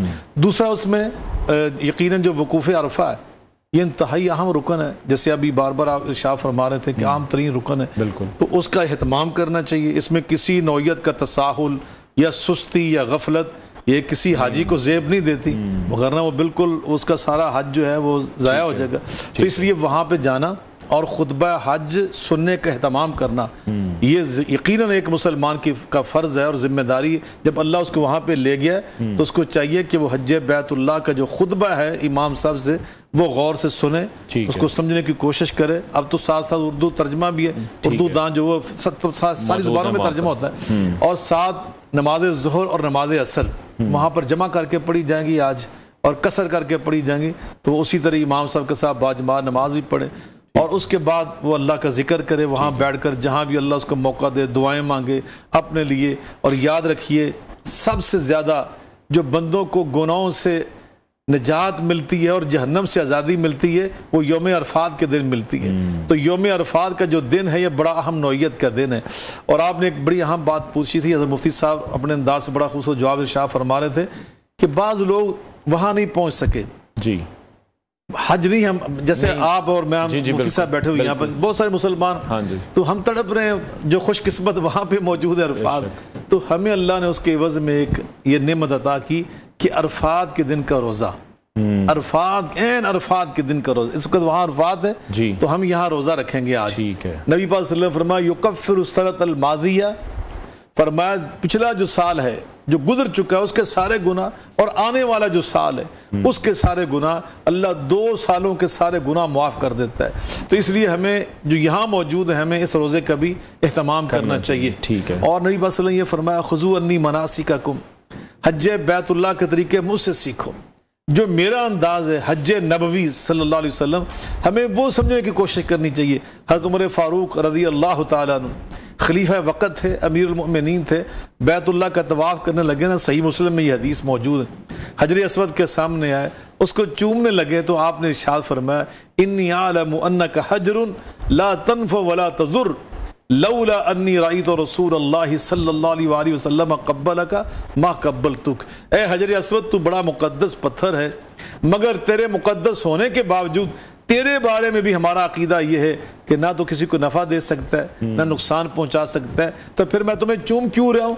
इसलिए चूम रहा हूँ कि मेरी आंखों ने नबी पाक सल्लम को देखा था, वो तुम्हें चूम रहे थे। अगर मैंने अपने आका को चूमते हुए तुम्हें ना देखा था, मैं तुम्हें कभी ना चूमता। तो एक मुसलमान लक़द काना लकुम फ़ी रसूलिल्लाह उस्वतुन हसना, वो नबी पाक सल्लम के तरीके को याद रखता है और आपके तरीकों के मुताबिक हज बैतुल्लाह अदा करता है। तो फिर उसके बाद यकीनन हमने वापस आना है अगले दिन, और हमने नमाज मगरब और नमाज इशा जमा करके वहाँ से मगरब के बाद निकलना है।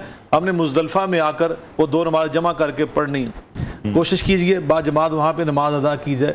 अगर वो असल जो नमाज जमात वहाँ से बाजमात होती है नमाज मगरब इशा, उसमें शामिल नहीं हो सकते, तो जहाँ भी आपको कुछ साथी मिल जाए तो वहाँ पे बाजमात नमाजें पढ़ने का एहतमाम करें, फिर अल्लाह का जिक्र करें, कुछ आराम भी करें, और फिर अगले दिन आके आपने कुर्बानी भी करनी है, आपने हराम भी उतारना है, तवाफ़ इफ़ादा भी आपने करना है। तो ये सारे आमाल अगले दिन के हैं। तो यकीनन ये वो आमाल हैं कि जिनका करना ज़रूरी है एक हाजी के ऊपर। और इन सारी चीज़ों के साथ साथ उसे ये चाहिए, जो अभी मुफ्ती साहब इरशाद फरमा रहे थे ना, कि वो हुज्जाज किराम को तकलीफ ना पहुँचाए जो उसके साथ हज कर रहे हैं। बाज़ औक़ात क्या होता है कि मैंने देखा है कि हमने ये महसूस किया, जो मैं वहाँ पे पढ़ता रहा हूँ, अल्हम्दुलिल्लाह कई दफ़ा अल्लाह ने मुझे हाज़िरी का मौका दिया कि वहाँ पर रश की वजह से और हजर अस्वद को ख़ास तौर पे चूमते वक्त धक्के दिए जाते हैं, दूसरों को पीछे हटाया जाता है। ये अंदाज नहीं इख्तियार करना चाहिए, इसार करना चाहिए, दूसरों को तरजीह देनी चाहिए। उसमें बाज़ औक़ात हमें ज़्यादा सवाब मिल जाता है। तो इन्नमल अमालु बिन्नियात, हमारी जो नीयत है ना वो यही होनी चाहिए कि हमारे इन तमाम अमाल से अल्लाह राज़ी हो जाए। हम उसके लिए सारा कुछ कर रहे हैं। और जो हमने कुर्बानी वहाँ पे करनी है उसके बारे में भी एहतमाम कीजिए कि लै यनालल्लाहु लहूमुहा वला दिमाउहा वलाकिन यनालु तक़वा मिनकुम। याद रखिए इन कुर्बानियों के, और कुर्बानियाँ तो हम यहाँ भी करेंगे इंशाअल्लाह।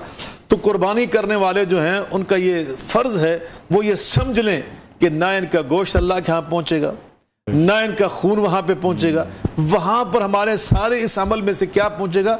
वलाकिन यनालु तक़वा मिनकुम, तक़वा पहुँचेगा। और तक़वा क्या है? नबी करीम अलैहिस्सलातु वस्सलाम फरमाते हैं अत-तक़वा हा होना व यशीरु इला सदरिही सलासा मर्रात। आका अलैहिस्सलातु वस्सलाम ने 3 बार अपने सीना अतहर की जानिब इशारा करके फरमाया, दिल मुबारक की जानिब इशारा करके फरमाया कि मुसलमान याद रखें तकवा यहाँ पे होता है, तकवा यहाँ पे होता है, तकवा यहाँ पे होता है। यानी ये कुर्बानी का अमल, ये हज बैतुल्लाह का अमल हमें क्या सबक दे रहा है? अल्लाह का सच्चा गुलाम बनने का सबक दे रहा है। हम अल्लाह की गुलामी सीख कर आए कि हमने वापस आकर भी पूरी जिंदगी अल्लाह की गुलामी के तकाजे पूरे करने। या अय्युहल्लज़ीना आमनुत्तकुल्लाह हक्का तुक़ातिही वला तमूतुन्ना इल्ला व अंतुम मुस्लिमून। ऐ मुसलमानों, ईमान वालों, अल्लाह के गुलाम बन जो, ऐसे गुलाम बन जो जैसे गुलाम बनने का हक होता है। ऐसी अल्लाह की गुलामी जिंदगी बसर करो कि जब तुम्हें मौत आए तो अल्लाह की गुलामी में, अल्लाह की इताअत में।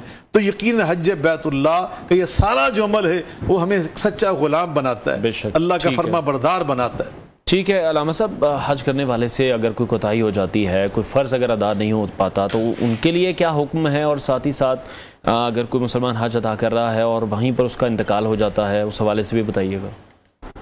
देखिए, अगर तो हज का फ़र्ज़ रह जाता है तो फिर तो हज ही नहीं होगा। ठीक है, उसमें कुछ चीज़ें वाजिब होती हैं, कुछ सुन्नत होती हैं, उनमें अगर कोई कमी हो जाए तो दम वाजिब आ जाता है, दम से गुजारा हो जाता है। लेकिन जो फ़र्ज़ होगा, अब जैसे वकूफ़ अरफात ये हज का हिस्सा और ये फ़र्ज़ है जी। अगर कोई शख्स कहे कि बहुत रश है जी, मैं तो वहाँ नहीं जाता, मैं तो यहीं बैठा रहता हूँ, तो उसका हज नहीं होगा।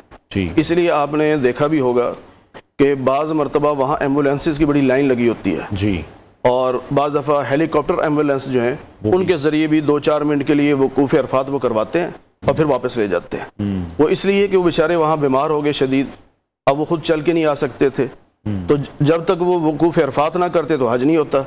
इसलिए फिर हुकूमत ये इंतज़ाम करती है कि एम्बुलेंस को ले आती है या हेलीकॉप्टर के ज़रिए ले आती है, उस मरीज़ को 2-4 मिनट वहाँ ठहराया, फिर वापस हॉस्पिटल में ले गए ताकि इसका हज अदा हो जाए। तो वकूफ़ अरफात तो लाजमी हिस्सा है। इसके अलावा अगर कोई कमी कोताही होती है तो बाज़ मौक़ों पर तो दम वाजिब होता है, और बाज़ मौक़ों पर दम वाजिब नहीं होता, बस सदका थोड़ा बहुत अपनी हैसियत के मुताबिक कोई अदा कर दे। ठीक है। और इसमें एक खूबसूरत बात यह है कि मैदान अरफात में नबी पाक सल्लल्लाहु अलैहि वसल्लम ने जब खुतबा दिया तो आपने बड़े एक अजीब अंदाज में, यानी एक मोहब्बत भरे अंदाज में फरमाया कि मेरे सहाबा, आज अल्लाह तुम पे फ़ख्र कर रहा है। तकरीबन 1,44,000 सहाबा मौजूद थे, तो आपने फरमाया अल्लाह तुम पे आज फ़ख्र कर रहा है। फिर फरमाया ख़ास तौर पर उमर, अल्लाह तुम पे नाज कर रहा है, तुम पे फ़ख्र कर रहा है। और ये वो मौका था जिस पे नबी अलैहिस्सलातु वस्सलाम ने ज़ाब्ता हयात, या यूँ समझिए कि इस्लाम का खुलासा उम्मत के सामने पेश कर दिया था कि ये है बस इस्लाम, इस पे चलो।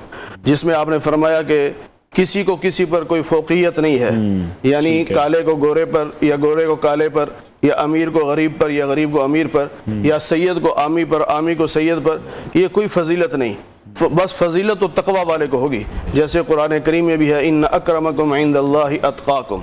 ये जो बरादरियाँ हैं, कौमें हैं, ये तो पहचान के लिए हैं। असल तो अल्लाह के यहाँ इज़्ज़त वो पाएगा जो तकवा इख्तियार करेगा। जितना ज़्यादा तकवा होगा उतना ज़्यादा अल्लाह के यहाँ इज़्ज़त होगी। और नबी अलैहिस्सलातु वस्सलाम ने इस खुतबा में एक जुमला ये भी इरशाद फरमाया कि ज़माना घूमते घूमते आज असल उस जगह पे आ गया है, यानी मुशरिकीन मक्का हज आगे पीछे कर लेते थे ना, कि उनके यहाँ इस चीज़ का एहतमाम नहीं था। मसलन महीना चल रहा है ज़िक़ादा का, उसमें हज कर लिया, या महीना मुहर्रम का आ गया तो उसमें हज तय कर लिया, अपने पास से तय करते थे। तो किसी को यकीन नहीं होता था कि वाकई ज़ुल हज में हज हो रहा है, क्या ये वही दिन है। अल्लाह ताला ने ऐसा इंतज़ाम फरमाया कि जब हमारे नबी पाक सल्लल्लाहु अलैहि वसल्लम हज के लिए गए तो बिल्कुल वही अय्याम थे और वही तारीखें थी, सब कुछ वही था। तो इसलिए आपने फरमाया ज़माना घूम के आज अपने मकाम पे आ चुका है। और आपने फरमाया सुन लो, ज़माने जाहिलियत की सारी रस्में मेरे पाँव के नीचे हैं, मेरे पाँव की ठोकर पे हैं, यानी कोई ज़माने जाहिलियत की रस्में नहीं चलेंगी। अब क़यामत तक के लिए जो चलेगा वो अल्लाह के नबी का फरमान चलेगा, आपकी तालीम चलेगी।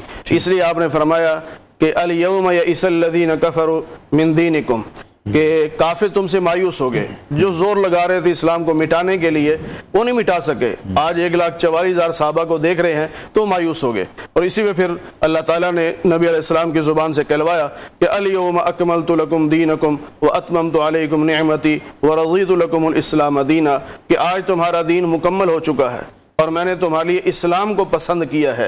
यानी अब क़यामत तक मज़हब इस्लाम ही राह निजात है, इसके अलावा अगर कोई और मज़हब इख्तियार करेगा तो उसकी निजात नहीं है।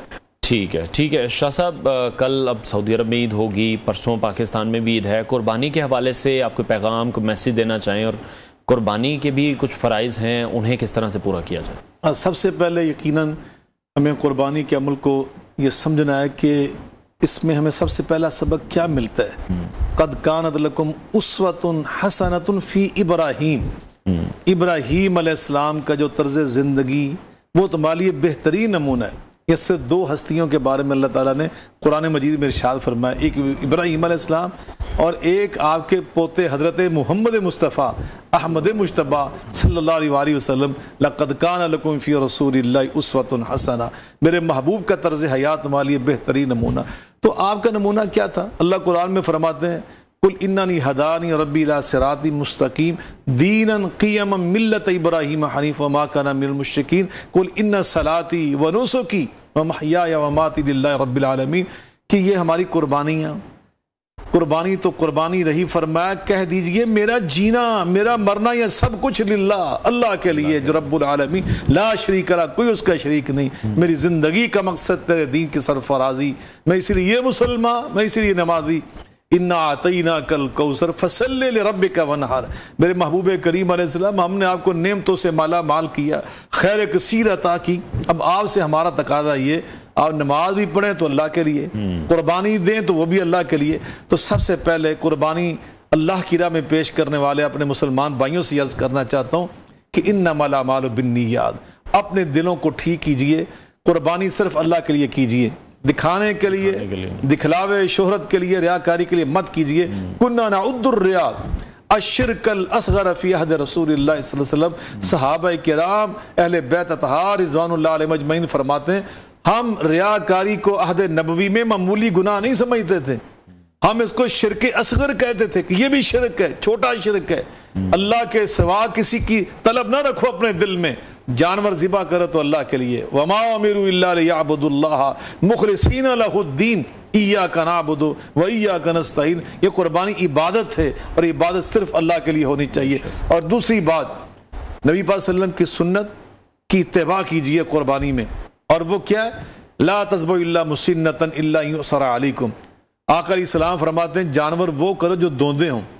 और आपकी ये जो तालीम मुबारक, इसका हमें एहतमाम करना चाहिए। और तीसरा जो उसका गोश्त है, इसको हमने क्या करना है? हज़रत अली अल-मुर्ज़ा करमल्लाहु वजहहु करीम फरमाते हैं नबी पाक सल्लल्लाहु अलैहि वसल्लम मुझे 100 ऊँट कुर्बानी करने को हुक्म दिया। और साथ ये फरमाया उक़स्सिमा लहूमहा व जुलूद अल मसाकीन। ये नहीं फरमाया कुछ गोश्त घर ले आना, कहा उसका सारा गोश्त 100 ऊँटों का, उनके सारे चमड़े मिस्कीनों के ऊपर तकसीम कर कर आ रहा। हज़रत उम्मुल मोमिनीन सैयदा आयशा सिद्दीक़ा रज़ियल्लाहु अन्हा बयान फरमाती, आका ने एक पूरा बकरा ज़िबा करके हमारे घर में भेजा। आपके आने से पहले पहले मैंने वो सारा अल्लाह के राह में तकसीम कर दिया। सर कंधे का थोड़ा सा गोश्त मैंने बचा के रखा। आप तशरीफ लाए तो पूछा वो जो मैंने बकरा भेजा, अर्ज़ किया माँ बाकी अल्लाह कातिफ हो, वो तो सारा ही मैंने अल्लाह की राह में दे दिया सिवाए कंधे के थोड़े से हिस्से के। फिर मैं बाकी कुल्लु अल्लाह कातिफ हो। आयशा मेरी निगाह से देखो, असल वो बचा जो तूने अल्लाह की राह में दे दी है, ये नहीं बचा। वल बाक़ियातुस सालिहात, बाकी रहती नेकियां। मैं अपने तमाम नाज़रीन किराम से ये अर्ज़ करना चाहता हूँ, 10 बस्ता इस मौके पर अपने फ्रीज़र डीप फ्रीजर को मत भरिए गोश्त के साथ। अल्लाह ने आपको पैसा दिया है, आपको दौलत दी है, सरवत दी है, अल्लाह की नेमतों कदर कीजिए। आप पूरा साल खाते रहते हैं, ये गरीबों मिस्कीनों को बांटना चाहिए, उनको बांटिए। और इसमें इज्जत है, इसमें सेहत है, इसमें अजर है, इसमें नेकी है। अब तो अतिब्बा और डॉक्टर भी पुकार रहे, खुदा रहा इन चीज़ों का ऐसे जमा ना कीजिए, बीमारियां पैदा होती हैं, अमराज पैदा होती हैं, इससे बचिए। अल्लामा साहब आपको मैसेज कन्वे करना चाहेंगे? देखिए, कुर्बानी जो है उसमें एक मसला ये अक्सर बयान किया जाता है और सुनते भी हैं लोग कि कुर्बानी के गोश्त के 3 हिस्से किए जाएं, एक अपने लिए, एक रिश्तेदारों के लिए और एक गुरबा मसाकिन के लिए। लेकिन ये मुस्तहब अमल है, नफली इबादत है, ये ज़रूरी नहीं है। अगर कोई गरीब ऐसा है कि उसने कुर्बानी कर ली, ठीक है, लेकिन उसकी फैमिली बड़ी है और उनको गोश्त नसीब भी नहीं होता, तो अब अगर वो 3 हिस्से करता है तो अपने घर में तो थोड़ा सा रहता है, एक वक्त ही पकेगा। तो शरीयत ने उसको इजाज़त दी है कि वो सारा गोश्त भी अपनी फैमिली के लिए रख सकता है, कि उसको आज पका ले, कल पका ले, ठीक है, 2-3 दिन में पका के अपनी फैमिली को खिला दे। इसमें कोई गुनाह नहीं है, क्योंकि ये नफली इबादत है, ये फ़र्ज नहीं है। तो सबसे पहले अपनी फैमिली का भी ख्याल करना चाहिए, और फिर जैसे शाह साहब फरमाते हैं गुरबा का ख्याल बहुत ज़रूरी है, कि जिनको अल्लाह ने तौफीक दी है कि वो सारा साल खाते रहते हैं, उनको तो चाहिए कि वो गुरबा में तकसीम कर दें, ताकि गरीब जो है पेट भर के खा ले। हमारे यहाँ उमूमन जो तकसीम करने वाले भी हैं वो 2-2, 3-3 बोटियाँ तकसीम करते हैं, तो बाज़ उससे कुछ भी नहीं बनता। तो एक फैमिली को इतना तो दें कि वो अपने घर में पका तो सके, हाँ, एक वक्त का खाना तो पक सके। ठीक है, बहुत शुक्रिया अल्लामा अब्दुल शकूर हकानी और सैयद ज़ियाउल्लाह शाह बुखारी स्कॉलर्स हमारे साथ इन कॉन्वर्सेशन थे। ब्रेक लेते हैं, ब्रेक के बाद आपको दोबारा ज्वाइन करेंगे, साथ रहिए।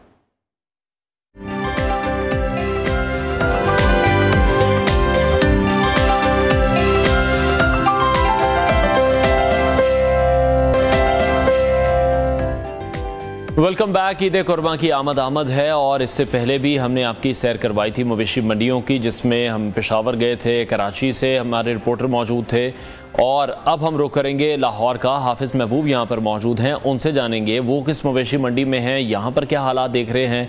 कल बारिश भी बड़ी ज़ोरों की हुई है, तो मंडियों के हालात इस वक्त कैसे हैं? जी हाफिज़ महबूब। जी बिल्कुल, ईद उल अज़हा में जो है वो एक दिन बाकी है। मवेशी मंडियों में जो है लोगों को काफ़ी ज़्यादा रश दिखाई दे रहा है, लेकिन यहाँ पे जो गुज़िश्ता रोज़ होने वाली बारिश के बाद जो है वो मंडियों की सूरत इंतहाई ख़राब है। यहाँ पे जो है वो लोगों को काफ़ी ज़्यादा मुश्किलात का सामना करना पड़ा है। जगह जगह जो है वो पानी में मौजूद है। हमारे साथ यहाँ पे व्यापारी मौजूद है, उनसे बात करते हैं। जी बताइएगा, आप यहाँ पर आए हैं तो आपके जानवर यहाँ पे किन किन मुश्किलात का सामना करना पड़ा? यहाँ पे सहूलियात है कि नहीं? नहीं, कोई सहूलत नहीं है इधर सर, ना कोई पानी की सहूलत है। बारिश की वजह से परेशान है, ना तंबू है, सरकारी कोई चीज़ नहीं मिली, और ना पानी मिला, इधर कोई चीज़ नहीं है। रिहायशी के लिए, खाने पीने के लिए, जानवरों के लिए चारा भी नहीं मिल रहा, और बहुत परेशान है हम इधर। अच्छा, जब यहाँ पर आए थे कोई टैक्स वगैरह भी दिया था कि फी जानवर का कोई 1000 रुपया 500 रुपया ले रहे हैं कि नहीं? ले रहे थे, कोई जगह का ले रहे थे, लोग बैठे हुए हैं, कोई 20,000 मांगता है, कोई 10,000 मांगता है, कोई 15,000 मांगता है। हमने पहले जगह मिली हुई इधर, हमको 2 पैसे, फिर हम आगे बैठने देंगे। अच्छा, यानी कि आप कह रहे हैं कि सोलिया यहाँ पे कोई नहीं है अभी तक, और जो बाकी जानवर आपके बीमार तो नहीं हुए? यहाँ पे 2 जानवर बीमार हुए थे, टेम्परेचर था, डॉक्टर के पास गए, उसने कहा इसको इसके सिर पे पानी डालो। पानी इधर मिल नहीं रहा तो पानी किधर डाले?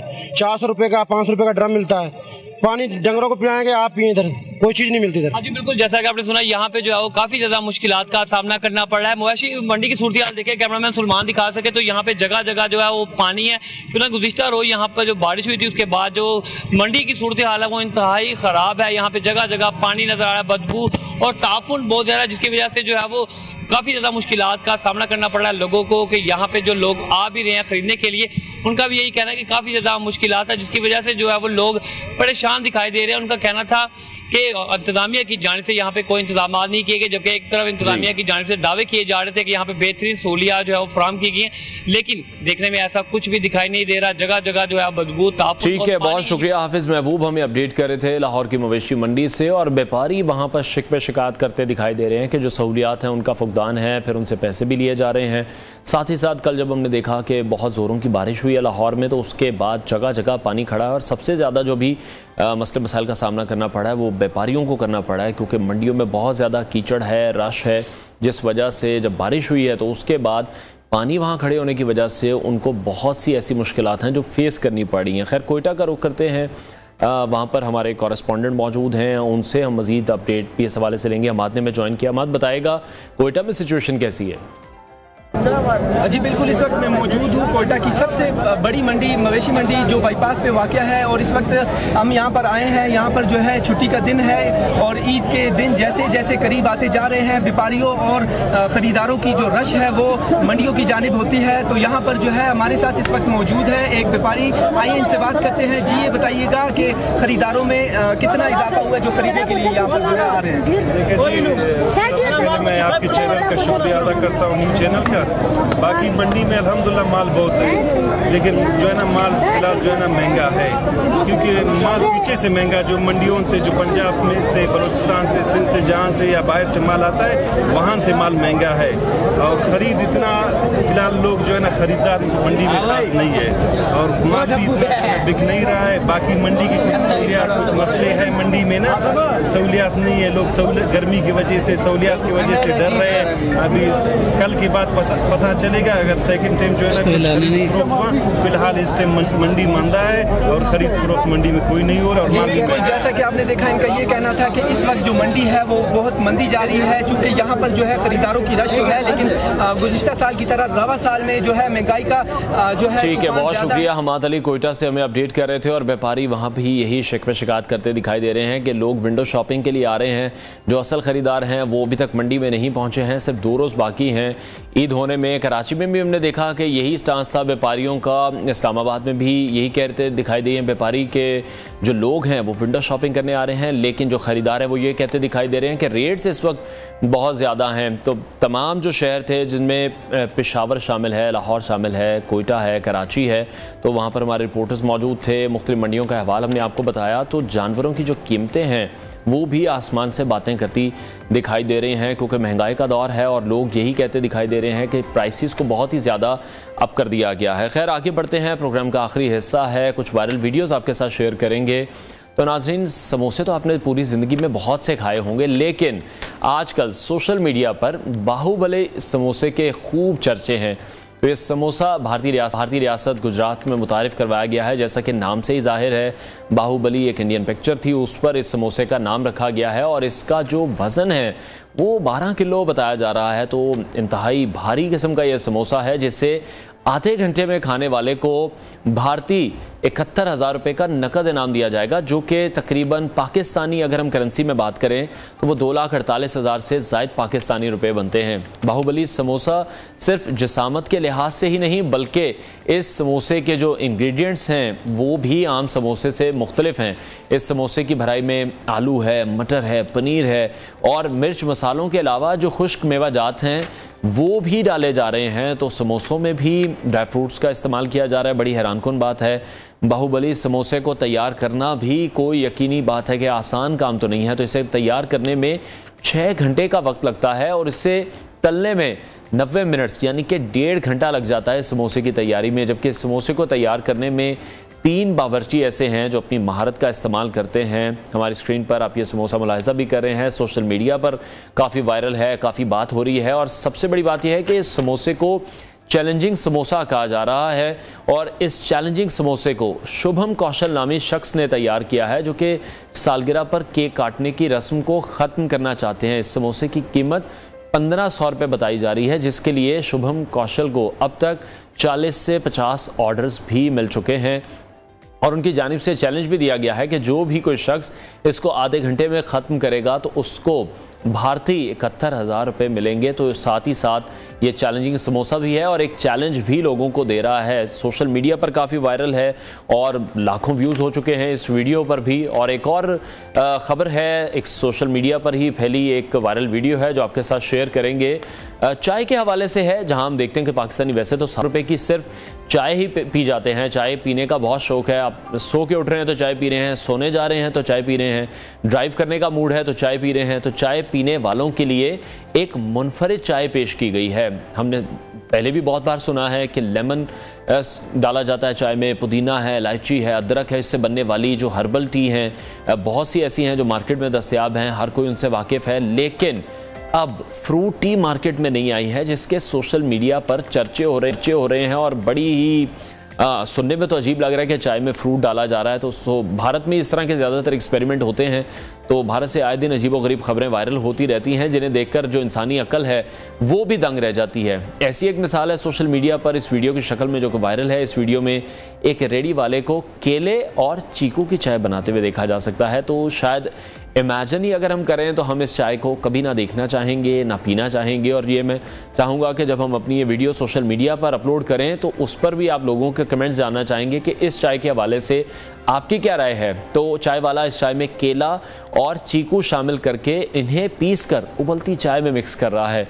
और तो इस चाय वाले का जो अपनी मिसाल आप एक मुनफरिद चाय पकाते हुए दावा भी करना है कि फलों से तैयार करदा ये चाय भारत समेत दुनिया भर में बनाई जाने वाली पहली चाय है। वाकई में मेरा नहीं ख्याल किसी ने पहले ऐसा कोई एक्सपेरिमेंट भी किया हो कि चाय में किसी ने फ्रूट शामिल किए हों। बहुत ही हैरान कुन है।